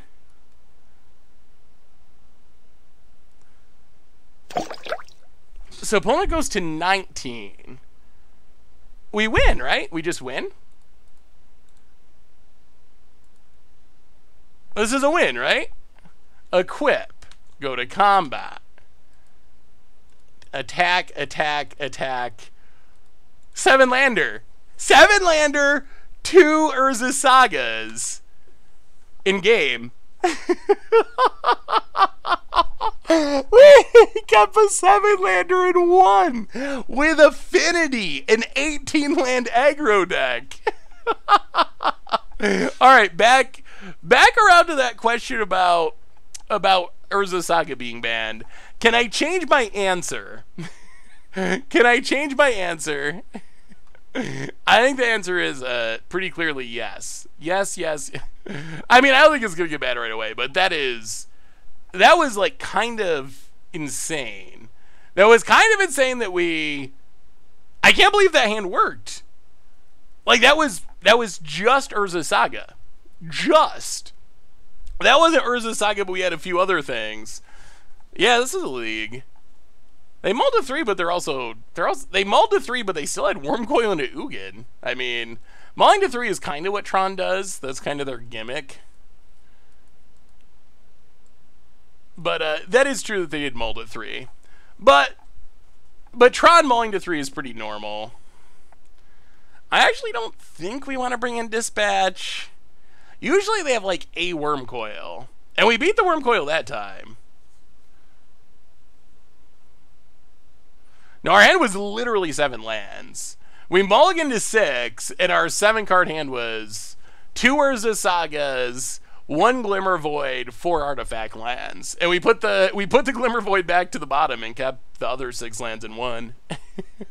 Urza Saga's so busted. It is busted. Dispatch in. It doesn't get the Planeswalkers. We're just gonna run it back. We're sticking with the velocity. They play 4 worms? Well, if we get wormed more, then we'll switch it up. Ugh. These are the where's our 7-lander? I think I'd rather have the 7-lander than this. This hand is sketchy. Alright, well. We'll keep. Plating to the bottom. Ugh. Sand I think is worse. Autumn Jake for the 53rd month. Welcome to the Fishbowl. Thank you so much for your subscription. Big super for you. Thank you, thank you, thank you. Opponent, also mulliganing, trying to find Tron. Might have been worth considering Dispatch in case of another Wormcoil. I feel like Neoform for Craterhoof also beats Wormcoil. We'll see. I mean, if we lose this one and they get a bunch of Wormcoils, we'll bring them in for game 3. Played Titan Shift, 7 land keeps versus the correct deck is good. Yeah, I mean, I think Urza Saga can do the same thing. Turn 2 Monitor. Is it? Chromatic Sphere. About it. Passes. Well, Razor Tide Bridge. 1, 2, 3, 4, 5. Yeah, I think we're just short, unless we draw land. I'm playing the Memnites. Yo. If we had the untap land for Springleaf Drum, we might have. Nah, opponent hasn't said anything. Ancient Stirrings. I don't know who Henry D is. The WotC names are weird, because I don't know. This is a WotC person I've never heard of. Well, Ornithopter. Oh, does that do it? It's not bad. Springleaf Drum. Thought Monitor. Draw a couple cards. Mirror Enforcer.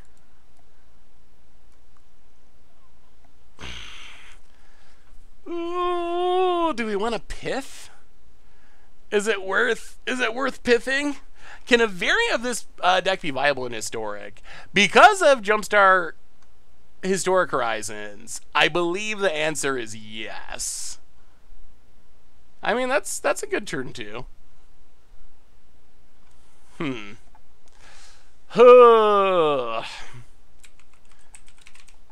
don't know if we should be naming something or if we just wait and see what they do and then name something might make more sense. What is in a typical Tron deck? Karns, Ugins. Oh my god, Karn the Great Creator would be brutal.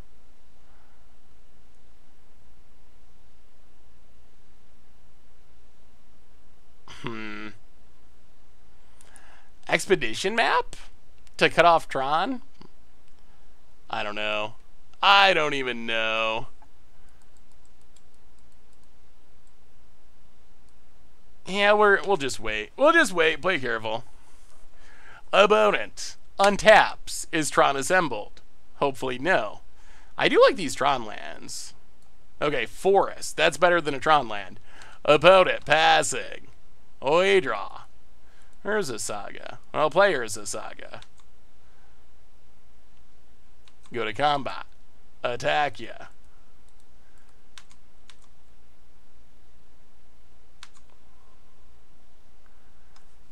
Opponent's down to 10. Oh, pass the turn. Oblivious Stone would be bad. That would be very bad. Opponent. No Tron. No Tron. Come on. Sylvan's Scrying. That gets Tron, but it gets it slowly. Alright, so opponent did find Tron. 5 mana. What can they do with it?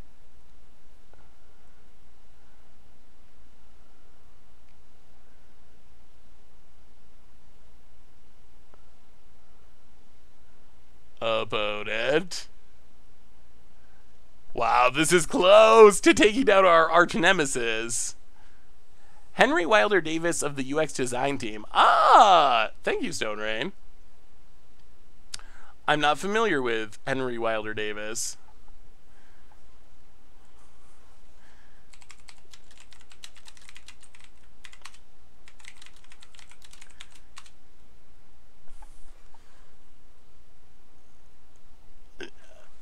Needle name me Needle is the flex. See what our opponent does. Karn. Alright.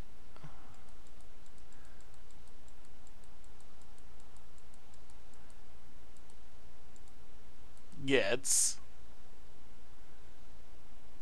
Wow, are we gonna end up just short?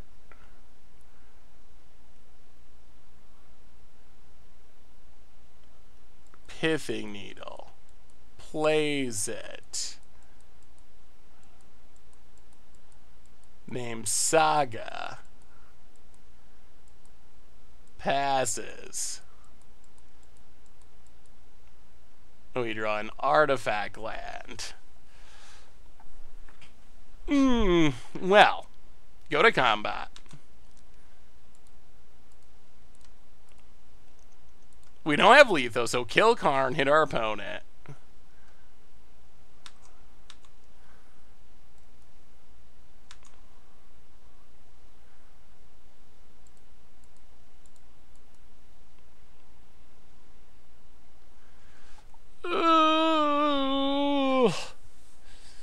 I don't know what to name. I don't know what to name.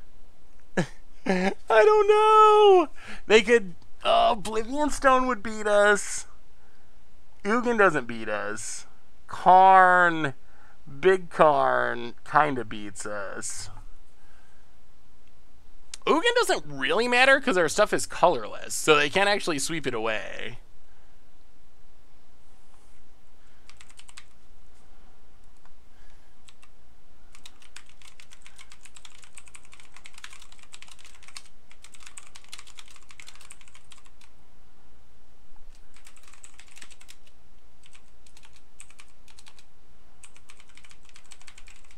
Ugh.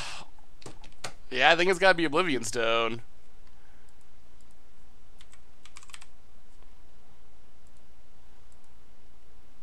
And go ahead. Opponent adapts. And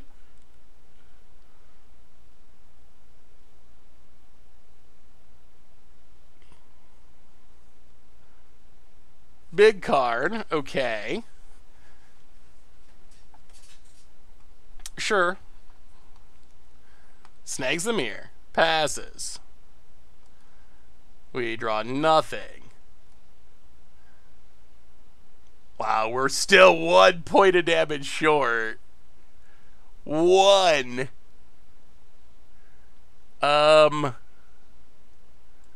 Actually, no. We can equip now, can't we? Shadow Sphere?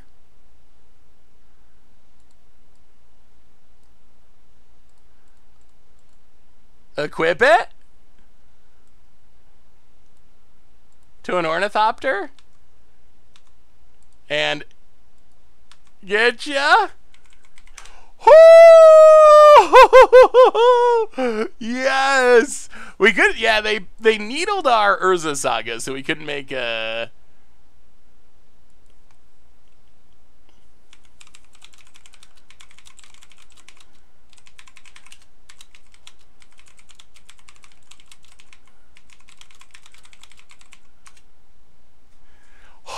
All right.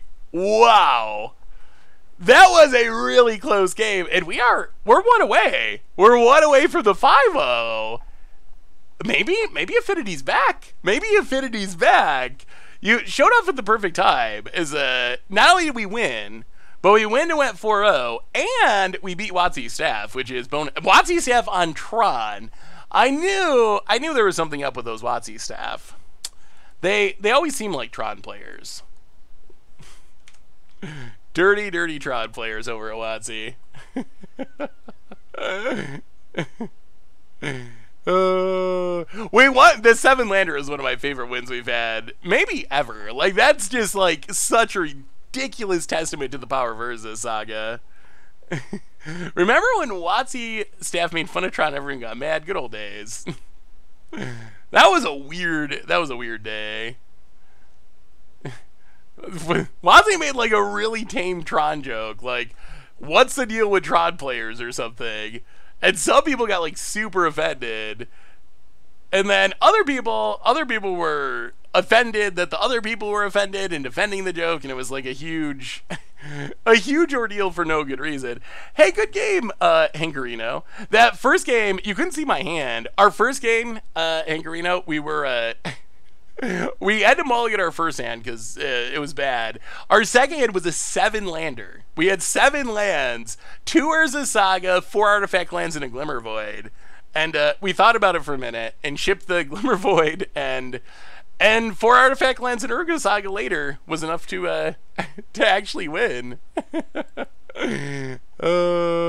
Yeah, so next time y'all debate power level in Modern, Urza Saga is absolutely, it's obscene.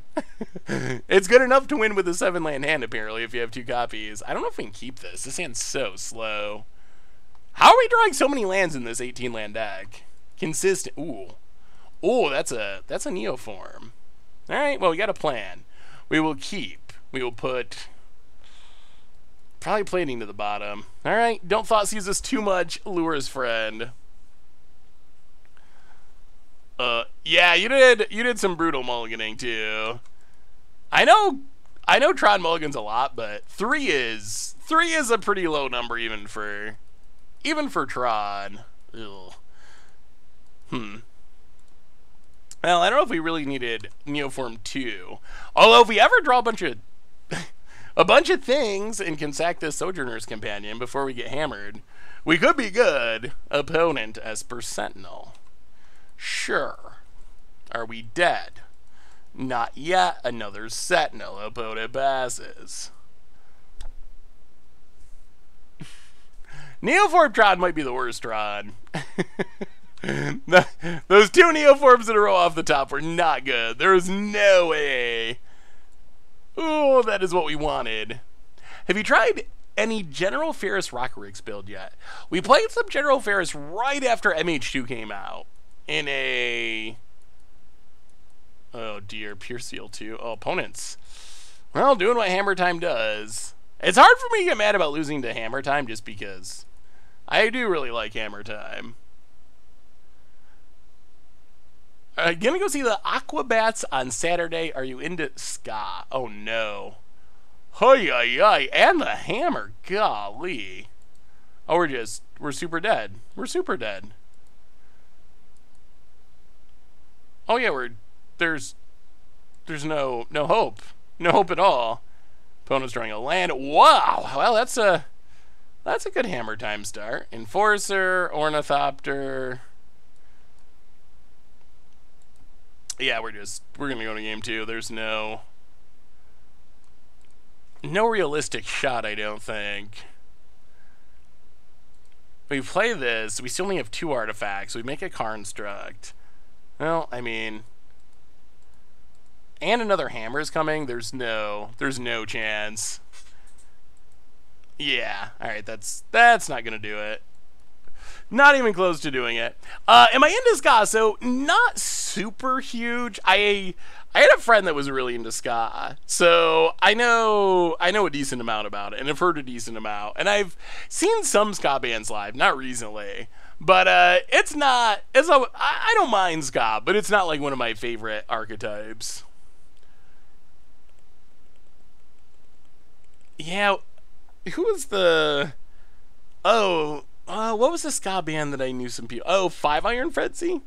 I knew I knew some of the people in 5 Iron Frenzy when I lived in Colorado. This was a while ago. But yeah. I mean, isn't that basically the same thing? Genre, archetype?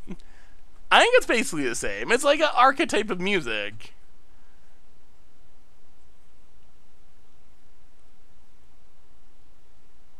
Yeah, that was a while ago.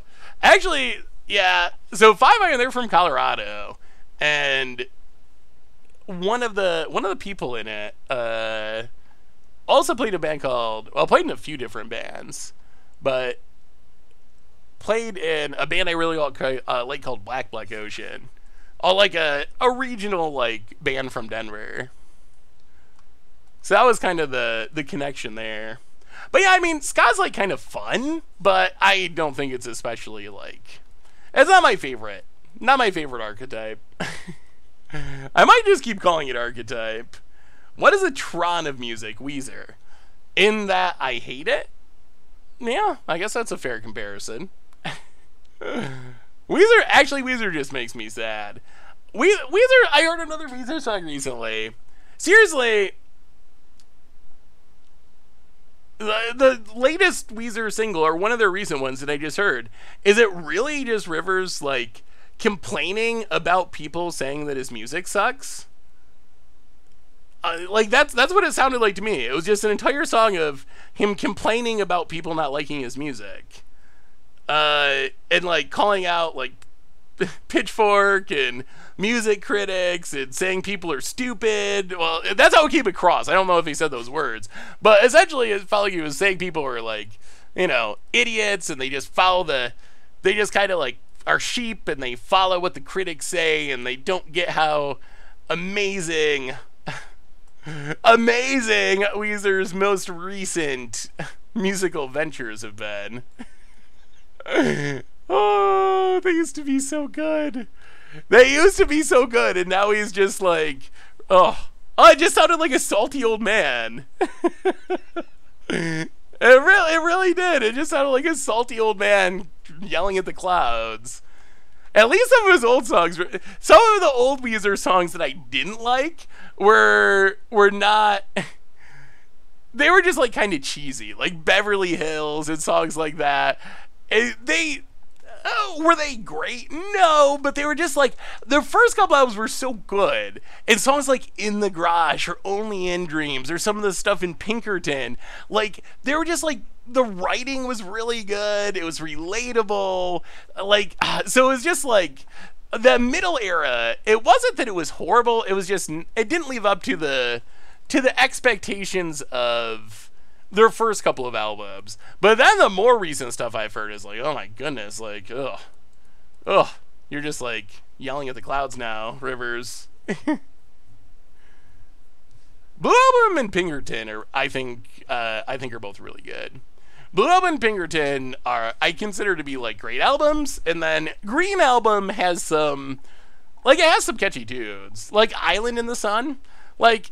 That's just a catchy tune, but I think that it was much more inconsistent. And then some of the stuff after that was pretty bad. And now Rivers is just yelling at the world for not getting his obvious genius, as he sings about wanting to be in Beverly Hills.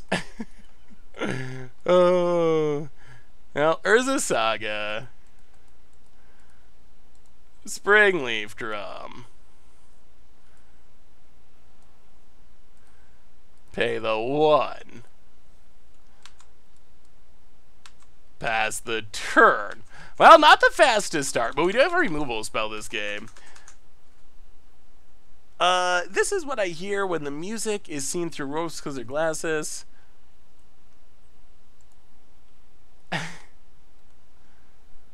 About it. The funny thing is, so this, I mean, I think this is kind of, I don't know if this is actually true though. I mean, it might be true to some people, but I don't think that's what my dislike of more recent Weezer is about. I actually think that Weezer's recent music is just bad. Because I like a lot of music that is not Weezer era 90s. What do you think of the new Billie Eilish album? Billie Eilish is someone who I really liked her last album. Her newest album that just came out, I feel like it was a bit more inconsistent. It still has some songs that are pretty good though.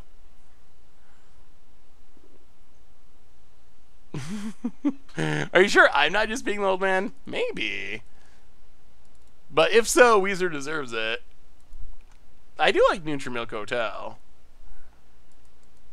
About it. Although they only made like one album that matters. Another saga. One?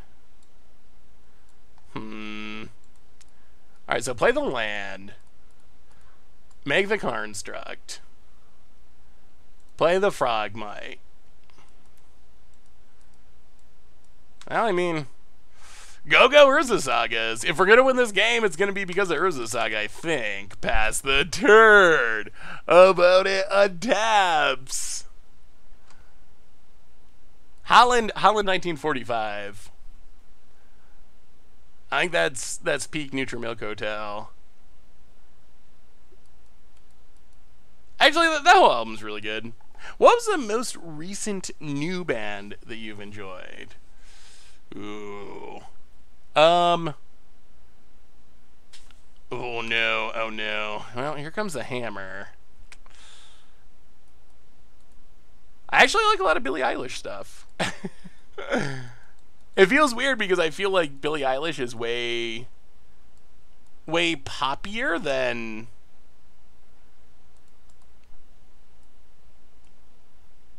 my normal taste, but I actually really like a lot of Billie Eilish's music.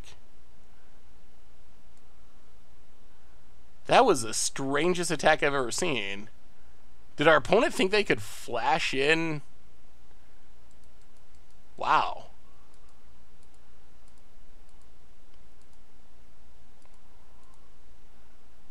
Our opponent might have just punted this game. Whoa! Wow. Opponent throws away their board. There is hope. Boy, we're drawing a lot of lands. 1, 2. Make the card struct. Tutor up. I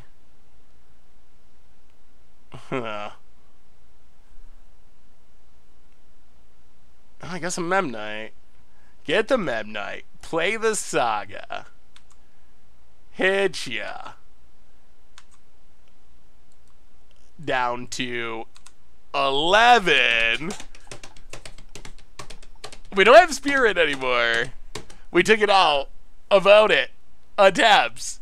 Died to... Urza Saga's a busted Magic card. Hey, what's up, Gordy? How are you? Urza Saga's insane. It is insane. They're not necessarily 4-0.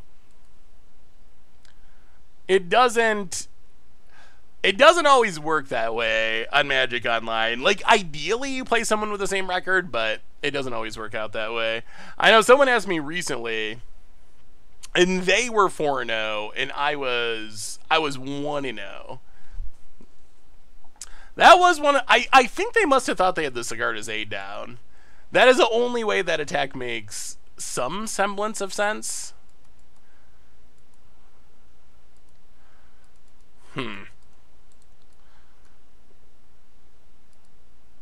So if we attack with everything, they block, die.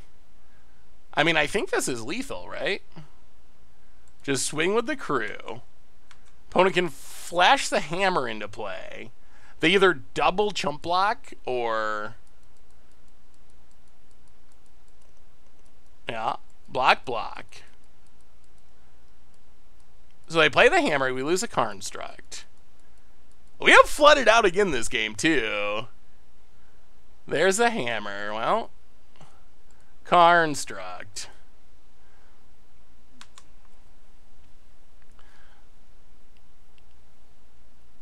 Opponent pumps it. Drops to 8. We pass the turn. Opponent attempts. And Ink Moth as per Sentinel. Oh, are they going to be able to chump their way through? Oh no, are we going to lose our 5-0 here? Do you get credit for making Hammer Time popular? I would assume so. Wow, this is so close. Gets the Luris. Opponent. Oh, come on, removal spell. Or something at least. Memnite. Always a Memnite. I'll make a construct. Get a... wow, we have not especially run well here, have we? Play the land. Play the Memnite.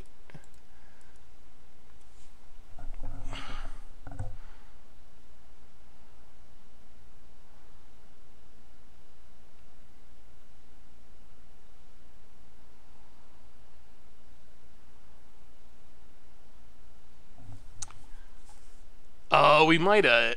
that might have been a punt, yeah. We probably needed to get a... yeah, I might have needed to get an Ornithopter to chump block. Sending all just doesn't do anything, though.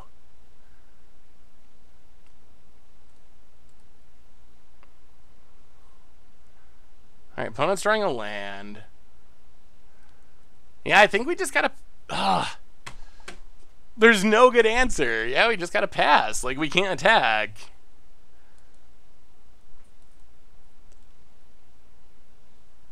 I mean, we're not dead here. Because our opponent's gotta play Luris, then get back the Stoneforge Mystic, then the Stoneforge Mystic. Well, there's a... finally drawing a non-land. Ugh. That's 7 lands again. Not the best time to flood. Yeah, so they can't lure Stoneforge and Ink Moth this turn. They can do it all next turn. So there's the Stoneforge. Well, come on, Thought Monitor. You know what we need? You know what we need? We need a Neoform. We need a Neoform. That is the card that wins us this game. We got the Thought Monitors to hopefully get us there. We untap, we draw. Oh, we draw a Hoof that we can't cast. Well, Thought Monitor. Draw 2. Neoform.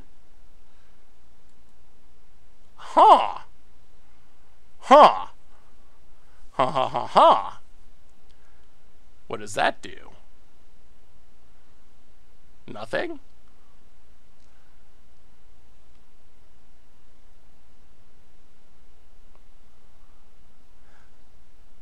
So if we bounce it now, opponent's dead, right? Does Circle's Recall do it? Yeah, I think that does it.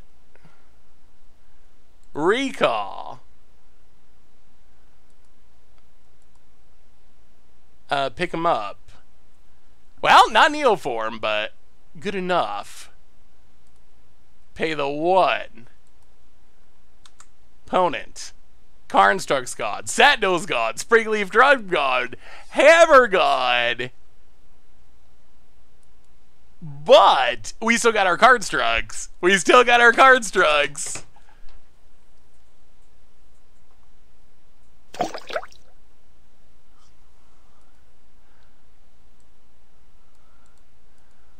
Oh no, you're right, this doesn't do it. They can hammer on Luras.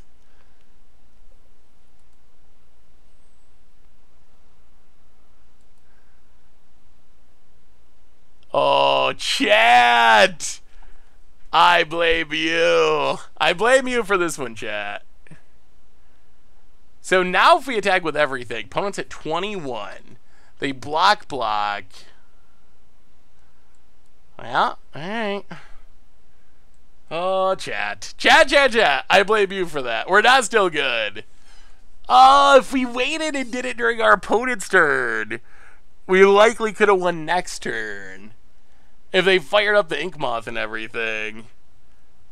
No, swing out. Wait, why are we swinging out? So we swing out, our opponent blocks the construct, goes up to 21. They block the construct.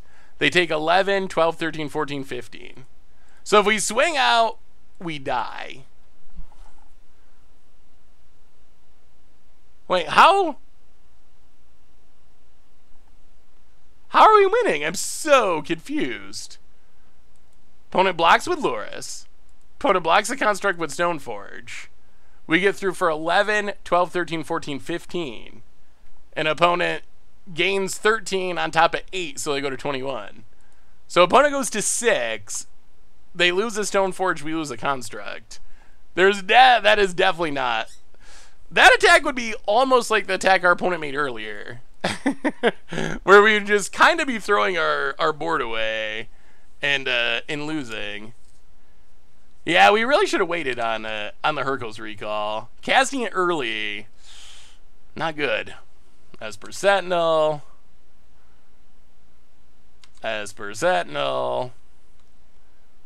Well, we might have punted that away. How's attacking with all 26 damage? I'm so confused what math y'all are getting. Opponent has 2 blockers. They get to block 2 constructs.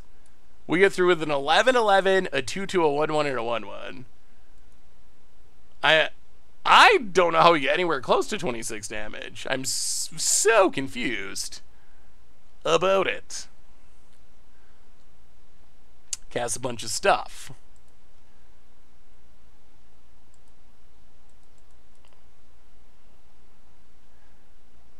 Well, now maybe we want to draw lands.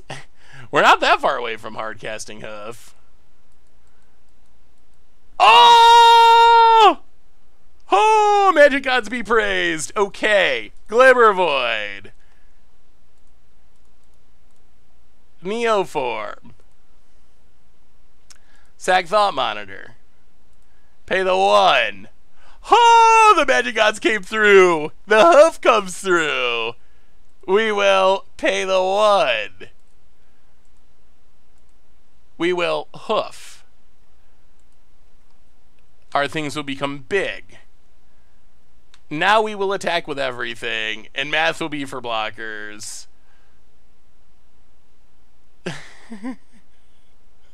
Opponent said, LOL, what?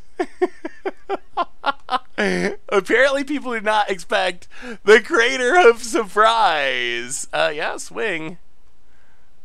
Alright, opponent. Let's see what you got. Oh, the Hoof surprise. Opponent. Blocks. Blocks. The Hoof is here, and it should be enough. Yeah. Opponent. Oh my god, they got another hammer.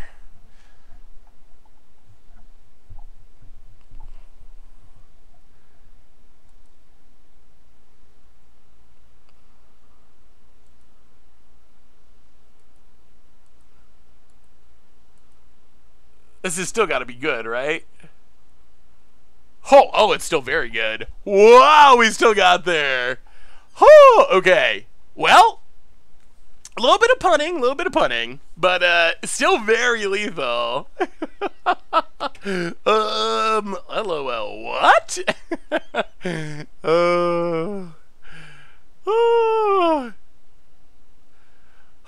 Okay. Oh, this is for the 5-0. This is for the 5-0. We gotta somehow overcome our own ability to punt and win this game on the draw for the 5-0 with Hoof Affinity. So close. All right, what do we want? Edge Champion's bad. Pithing Needle's probably not good enough. I mean, that might be it. We might just be all in on the Hoof. That was game 2, so we're 1-1. This is it. Someone's getting the 5-0. I mean, that we've seen multiple games where the Neoform Craterhoof plan won us games we would otherwise not have won. And this was one of them. That last game, no way are we winning that. Ooh. Huh. So we have 1, 2, 3. I don't think Sphere is actually that good. Is it?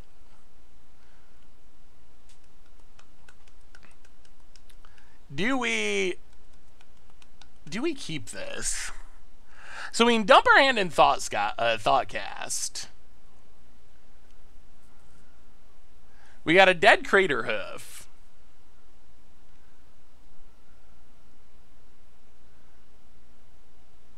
I mean, so we have 1. So turn 1, play this tap. Turn 2, Urza Saga, Memnite, Frogmite. Yeah, this hand's kind of slow. I think we're going to... Because we have a Hoof that we really don't want in hand, we're going to maul. Oh, God. Oh, God.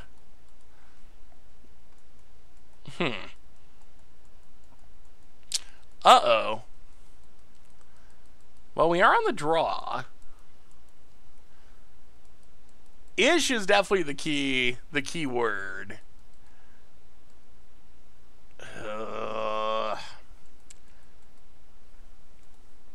I guess we see what happens. The SN's okay-ish.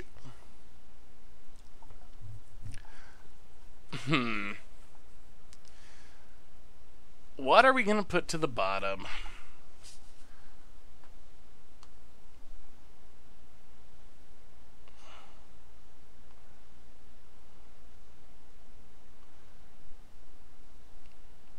Yeah, it's either Hercules or Dispatch.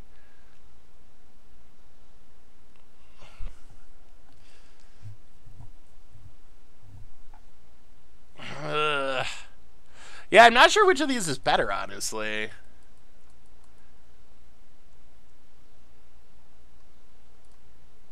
Alright, we're going to keep the Dispatch. Well, the upside of this hand is if we can get the artifacts going to get to Sojourner's Companion and Thought Monitor, we got the Neoform. So this is a hand that has a plan for winning the game. Whether or not we get to that point is a whole nother question. Alright, well, that's some artifacts. Artifact land, that's a good draw. That's a good draw. About it. Yeah, colored mana is pretty key there. As per Sentinel. Springleaf Drum. And Springleaf Drum. Sure. Opponent passes. We draw. Urza Saga.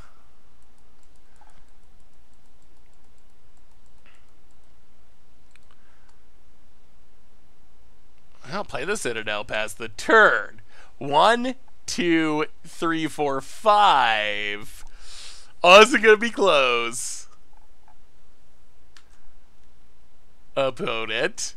What do you got? 2 cards in hand. We do have a piece of defense, so we're not just dead to a hammer here. Would have liked to play Saga, but we need the 3rd artifact for dispatch purposes. Opponent hits us, sure. Down to 19. Pure Steel Paladin. Passes. Oh, another Thought Monitor. 1, 2, 3, 4, 5, 6. Oh, we're like an artifact short. Can I toss you a casual legacy deck list? Yeah, I'd love to see a Mind Stab Throw. Please, please do. Alright, your go. About it. Ouch.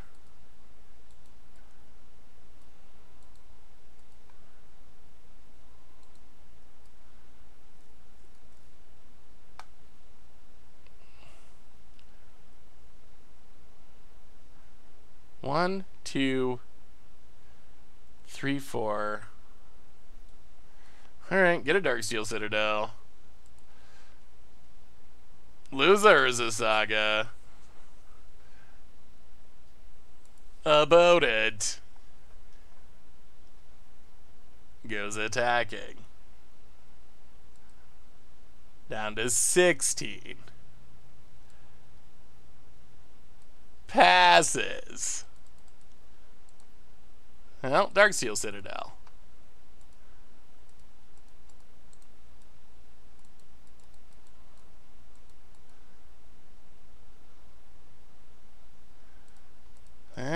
Play Thought Monitor. Draw a couple cards. Free artifacts? Alright, there's a Memnite. There's a Memnite! Pass the turn. Oh my goodness, this is gonna be so close. We still need another colored piece of mana. Opponent attempts. Are we dead? Oh, this is so close. Opponent. Horizon Canopy sacked. We're not just dead to a hammer. A hammer doesn't kill us. Next turn we can start maybe leaving up Dispatch. Opponent passes, no hammer. Opponent. Tapping. Seal of Cleansing to blow up an artifact. Okay, passes. We untap. Another Memnite. Well, play the Memnite. Play the Sojourner's Companion. Play the Thought Monitor. Draw a couple cards. Play a Bauble. Pay the 1.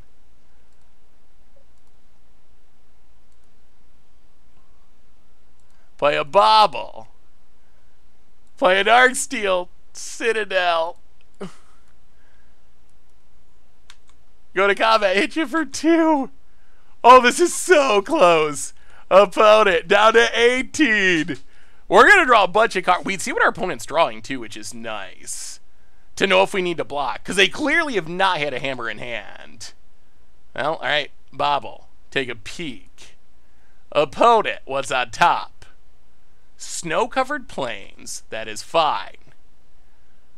Opponent plays the land. Oh, we might be getting it. We might be getting it. Seal cannot really disrupt the Neoform combo. Because the sacrificing is part of the cost. We still need the mana. We do not have the mana. What's our opponent drawing next? Ornithopter. Opponent. Passes. Well, we're sacking the Bauble. What are we drawing? Glimmer Void. There's a colored mana. There's a colored mana. I think the Hoof is coming through for the 5-0. We draw Glimmer Void. We draw Tangle Bridge. We draw Memnite. Okay. Okay. Okay. We play Memnite. We play Glimmer Void. Green. Blue. Neoform. Sack the Thought Monitor. Pay the 1. Here it comes! Hoof, there it is for the win. And the 5-0. Opponent sacks a Seal of Cleansing. They're fighting and clawing their hardest, but I don't think it's going to be enough. We will pay the 1. Neoform.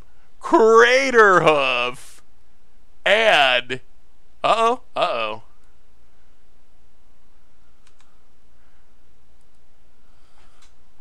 Alright, no lands. Sure. Oh, get the Hoof. Go to combat. Swing.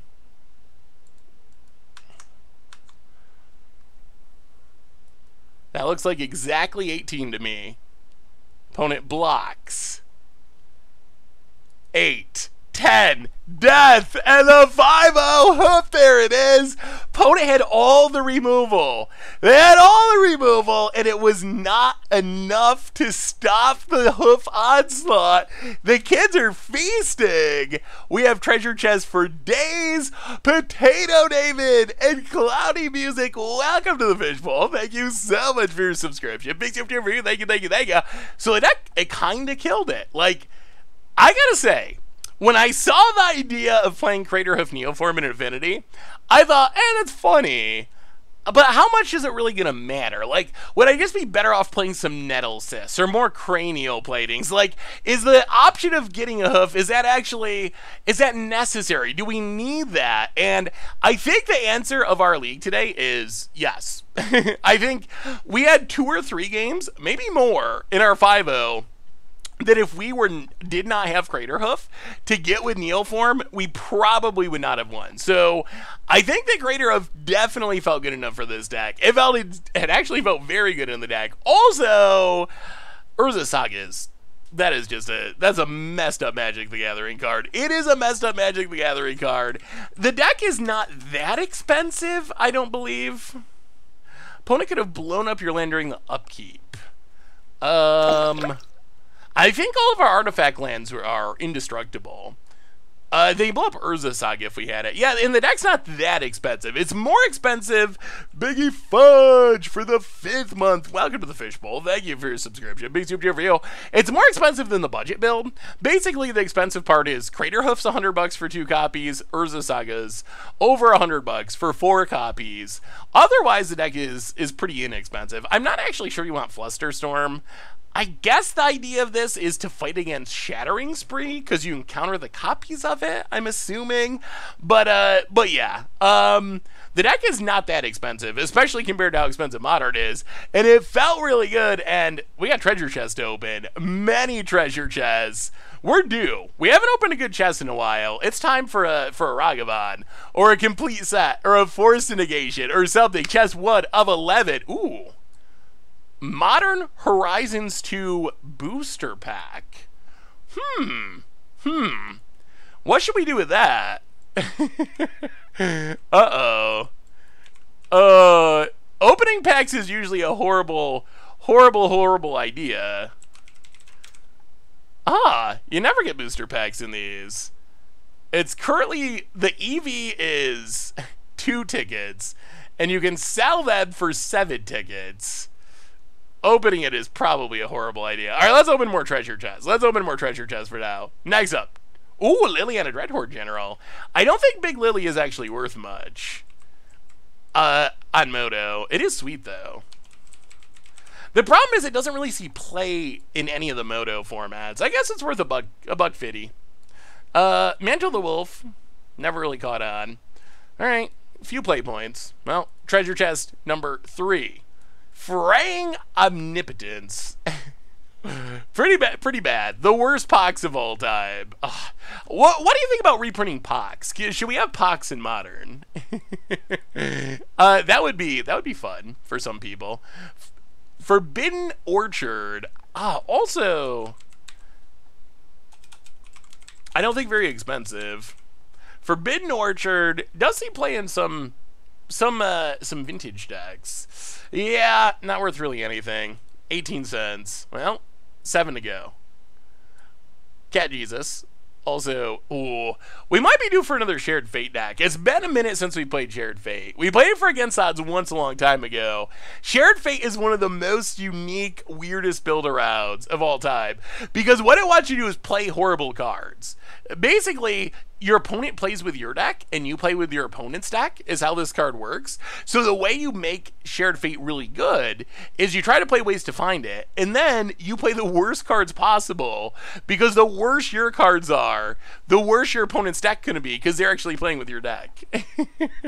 Shared Fate Commander Clash I should actually build a Shared Fate Commander Clash deck. Oh, red 1-drop, not Ragavan. Instead, Magus of the Scrolls. Not one of the better ones. Torbrand, rotating from standard soon, but a powerful Eldraine card.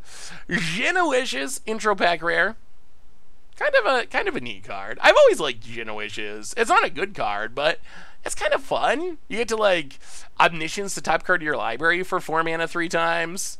It's cute. Champion of Dusk. So, something that we haven't talked about, Nim Deathman will also combo piece. What do we know about Innistrad? Zombies, humans, vampires, werewolves. My advice to you would be, pick up those things now. Pick them up while they're cheap. Because we see this every set. Wizards prints a bunch of hot new commander stuff with these new cards. Prices spike, and then players got to buy them for more. So my advice would be, if you're thinking you're going to be playing with those cards, try to get them soon. Thassa's Intervention, 35 play points. Well, 2 more to go. Can we get anything good? Mangara Petroglyphs, 10 play points. And last but not least, we get, Card Liberated. Card Liberated, last chest. Gotta be worth something. It's not ridiculous anymore, but $3.12. Moto's so cheap. $3.12 for a card. Still one of our best opens, and that was pretty good. We went 5-0 with Hoof Affinity. Kind of just stomped it. And yeah, that was not bad. That was not open the pack. Oh, it's such bad value. Okay, chat. Can you guarantee me there will be a Ragavan? Will you promise me that there's a Ragavan in this pack, or at least in Urza's Saga?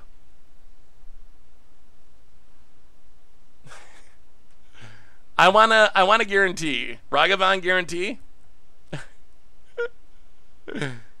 I mean, but there could be a Ragavan in this pack. And then we sell it, and the next person opens it in their draft or whatever, and it's got a Ragavan. You know how bad we're gonna feel? Sell it and buy more chests. It's another option. Chat has never led me astray before. All right, chat. I'm expecting Ragavan. This is against my better judgment. Boom. Red card. Rare slot. So close. I mean, Harmonic Prodigy is sweet. Did we just waste $6? I think so. Harmonic Prodigy. Not quite a Ragavan. What would we have taken out of this in draft? Yeah, it's probably Wave Shifter. I like Wave Shifter. All right. Well, chat, you're all banned. Everyone who said Ragavan would be in the pack. You are now officially banned. Mods, get on that. Go back, look through the messages. Get out the hammer. I don't think we have time to do another league because I gotta upload the podcast. But I think we probably get in another game or two and try out a little bit of this crazy pile of value 4-color recruiter deck. Lord Descend, welcome to the Fishbowl. Thank you so much for your subscription. Big super cheer for you. Thank you. Wait, Wizards pushed back the Jumpstart release by a day? Oh no. I was planning to do that for a Thursday stream. When was this announced? That's awkward. So this is 5-color value pile, no combos, Imperial Recruiter. Try to tutor up the right thing. Grab a Toski, grab a Soul Herder, maybe a Magus of the Moon, maybe an Endurance, maybe a Glasspool Mimic. You never know, based on the situation, and just see what happens. And we got a new donation from C. Wasik, $6 donation for the bad pack. Oh well, thank you, but that was not necessary. I was just kidding. You shouldn't really be banning people. Although it would have been nice if we got a Ragavan. Our opponent says, "Hello, sir. Please play something bad. I can see my reputation precedes me. Please play something bad. Please, sir, play something bad." The debt is repaid, chat. You're good. Unbanned. Everyone's unbanned. No, wait. So where is this news about? Where is this news about Jumpstart getting pushed back? Wait, canceled? What is all this? Release changes for Jumpstart Historic Horizons. Here's a short version. We're moving everything back by 2... was 2 weeks. The release was planned for August 10th. It's expected to arrive August 24th, with Jumpstart Historic Horizons now scheduled to release on August 26th. We also need to delay adding the new Historic Brawl queue until this update as well. They'll add a special event. In addition, because they're pushing back Jumpstart Historic Horizons, we're extending the... Wait, now this launches on September 16th?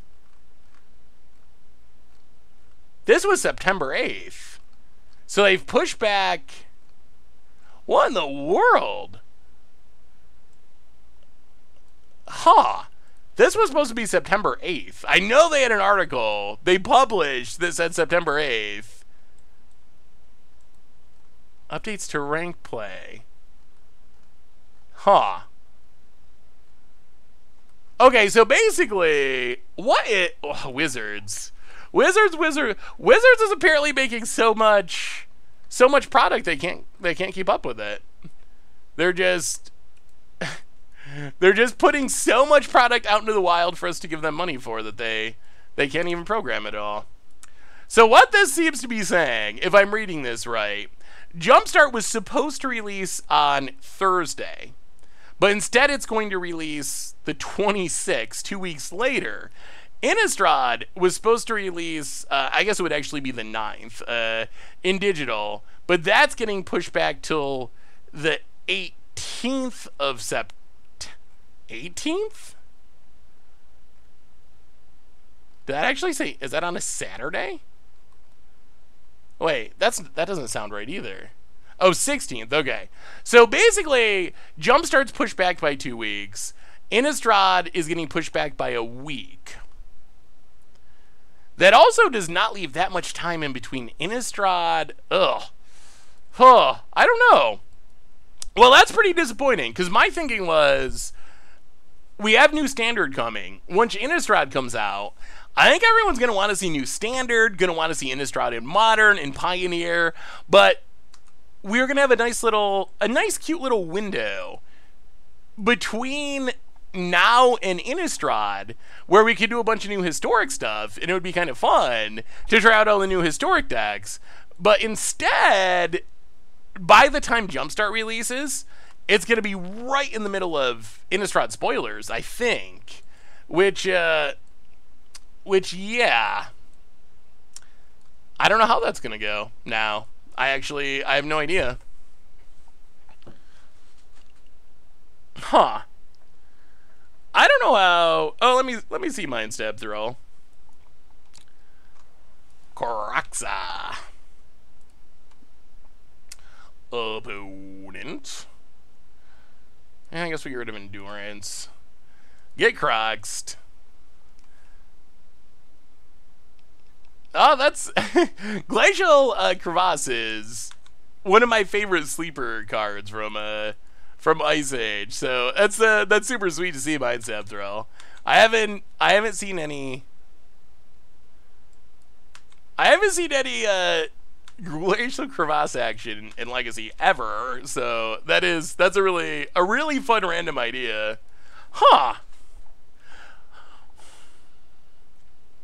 Pushing it back is better than letting a bad product go to market. True. Although, one of the things I've always appreciated about Wizards is I've been following Magic a long time, and I cannot think of an instance of a release day being missed by Magic. Maybe there's some in the pandemic, but in general, that's something Wizards is really good at, or has been really good at.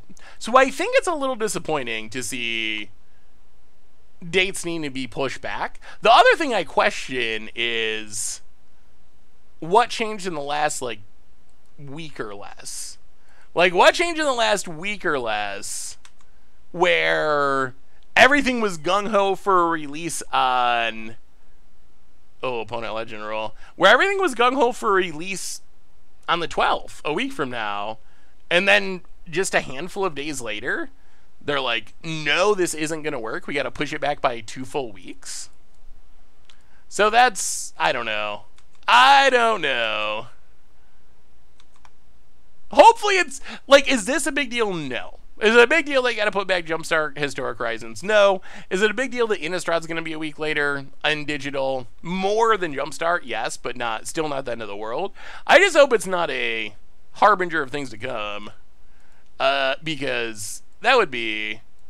I've always appreciated that Wizards has been very good at releasing things when they say they're going to release them.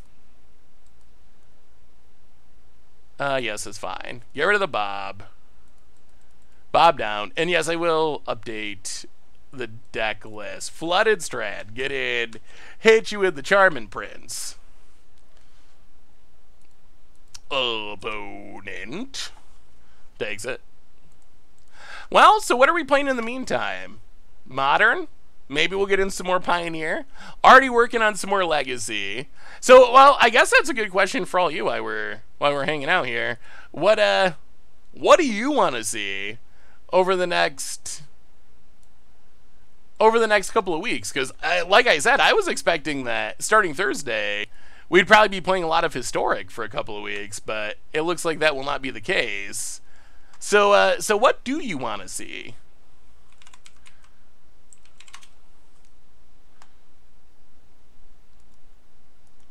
Alright, so we lose a land. Drop to 9. We are kind of dying. Opponent passes.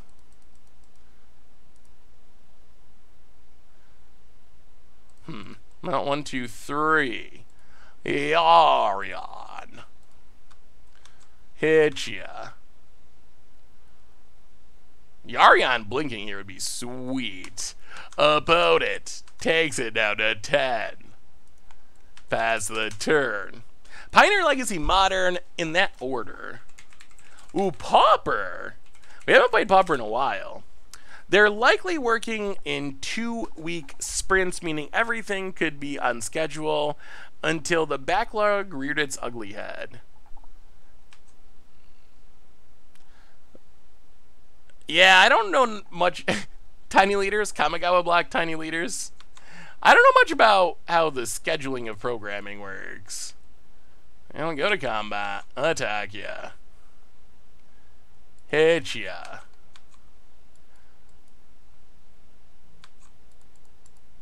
Yarion. This is the kind of deck where I like Yarion. I feel like too many decks play Yarion, but decks that are full of ETB triggers are where Yarion is at its best. Blink, blink, blink. End of turn. Get them back. Blink. Draw, draw. Pass the turn. Dark Confidant doing its thing. Hey Seth, just curious on what your thoughts were considering the viability of turn 2 token budget deck from eons ago in this current modern meta. So turn 2 tokens has the ability to win really quickly and pick up wins. At the same time, it can have consistency issues. I'm not sure that it would be it definitely wouldn't be a top tier deck in Modern. I think that you'd probably be able to win some games with it because it can get really explosive hands. But I think it's an explosive, inconsistent budget deck is what I would guess it would end up being in the meta. Opponent. What if you did some Yu-Gi-Oh streams? I don't know anything about Yu-Gi-Oh. Like, at all. I've never played Yu-Gi-Oh. Well, I guess we get rid of the Dark Confidant. Out of here. Go to combat. Hit ya. Down to 6. And opponent, done diddly done. I'm really mad about this. I was counting on these to play Jumpstart me. I was as well. Was so excited, now postponing, just disappointing. Yeah, I agree. I mean, I was also counting down the days until Thursday. I thought it looked really fun. There was so many decks I wanted to build, and there was actually a window to do it. Because we have sets so quickly these days with spoilers and new standard sets. The Magic world just moves so fast today that I was kind of worried that we wouldn't be able to. Sometimes I don't get as much time with the set as I would like, basically. But this actually was a perfect window. It was lining up really well. So it's disappointing for me as well. How much is this deck? Some ungodly amount, I would assume. 1,200 big ones. Yeah, not cheap. We have a new donation from Lucid. Oh dear, $3 donation. Hey Seth, can you please read this Yu-Gi-Oh card? Oh boy, this sounds like a trick. But yes, I will attempt to read this Yu-Gi-Oh card. All right, let's go down the deputy. Run it like that.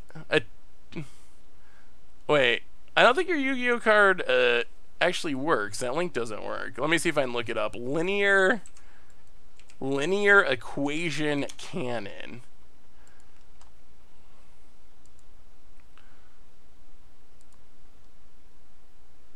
Where's a good? Wow, is there not a? Okay, here's one that's legible. Is there not an MTG Goldfish for Yu-Gi-Oh cards? Is there not a site that you go to and you get to see high-res images of the cards? Stationary o'clock linear. What is going on? All right, linear equation cannon. Linear equation cannon. During the battle phase, declare a whole number from 1 to 6. Choose one effect monster your opponent controls. Multiply the effect monster's level. X is the declared number. Then add the number of cards your opponent controls and check if the result is equal to the number of cards. During the battle phase, declare a whole number from 1 to 6. Okay, so I choose. Let's go 1. So I choose 1. Choose one effect monster your opponent controls. Multiply the effect monster's level X times the declared number. So 1 times the monster's effect level. Then add the number of cards your opponent controls. So you got to count your opponent's battlefield. How many do they control? And check and see if the result is equal to the number of cards in your graveyard. If yes, send cards from the top of your deck to the graveyard up to the declared number. And if you do, shuffle cards your opponent controls into the deck up to the number sent to the graveyard. If no, use life points equal to the declared number X500. You can only activate one linear equation cannon per turn. Is that a real card? Is that a real card? You choose a number, you multiply it by a creature's power. Add the number of cards your opponent controls, and see if the result equals the number of cards in your graveyard. That is the most absurd line of text I think I've ever seen on a card. No, someone just donated, asked me to read that card. I've never played Yu-Gi-Oh, not even once. That is... so is it better than it would be in Magic?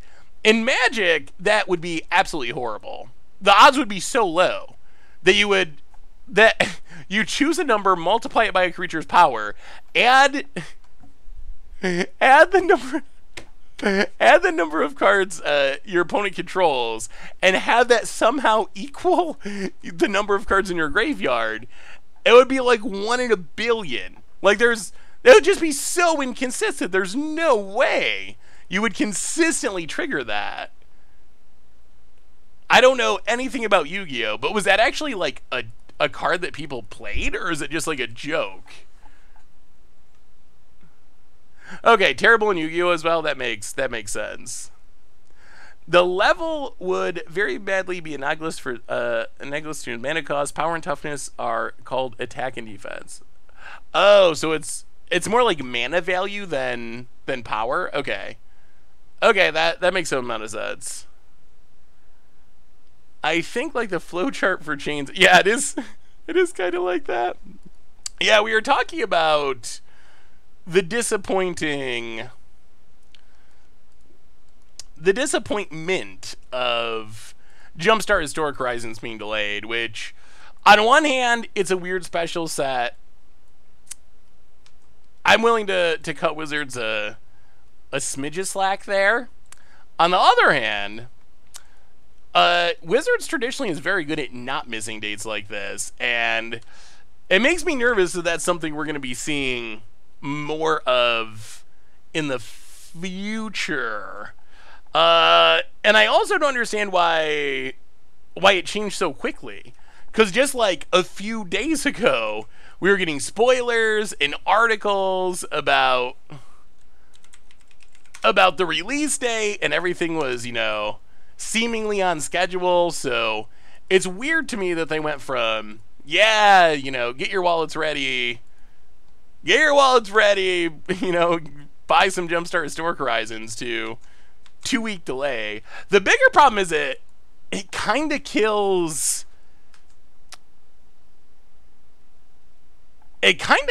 the release, because this pushes the release until it's very close to when Innistrad's releasing.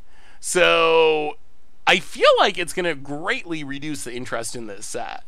Like, rather than having a period of time for a couple weeks or almost a month where we would just be focused exclusively on Jumpstart Historic Horizons and cool new historic stuff, by the time that it releases, we're going to be right in the middle of Innistrad spoilers, and we're going to have Innistrad coming out not super long after.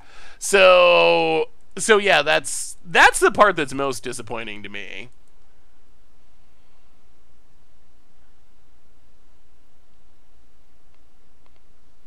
Oh, that's right. The huge announcement of 2022 is the same day, right? The 24th.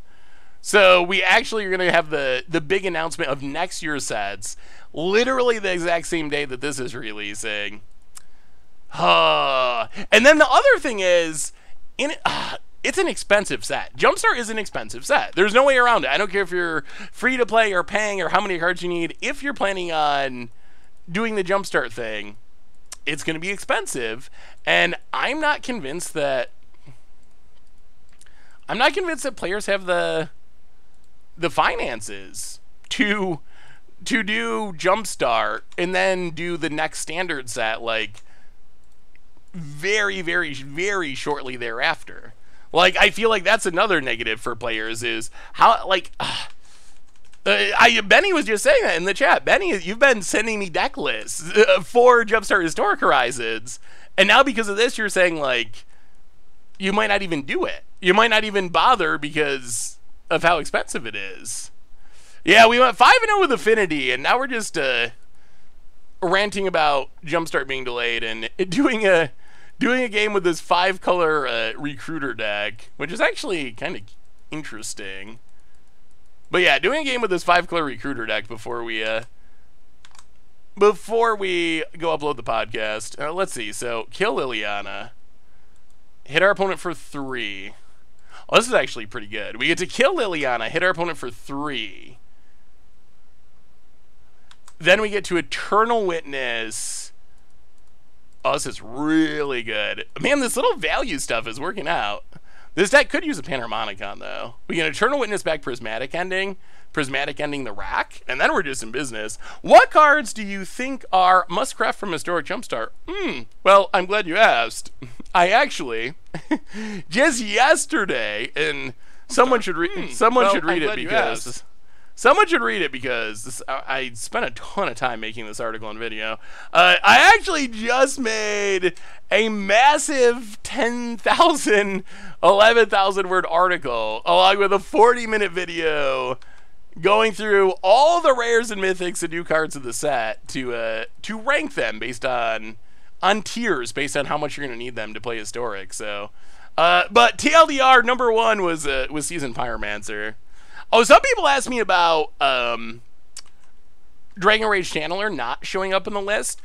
That's not because Dragon Rage Channeler is bad. Dragon Rage Channeler is going to be good, I think, in Historic. But it's an uncommon. So my thinking was focus on the rares and mythics, because those are the cards that are actually tough to get. The rares and the mythics can actually be expensive and difficult.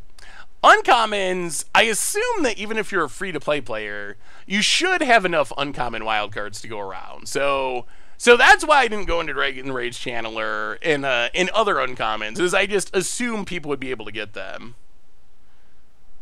Yeah, we talked about all the new digital-only cards, regardless of the rarity. So if it was a new digital-only card, we talked about them all. And then for reprints, we only talked about rares and mythics.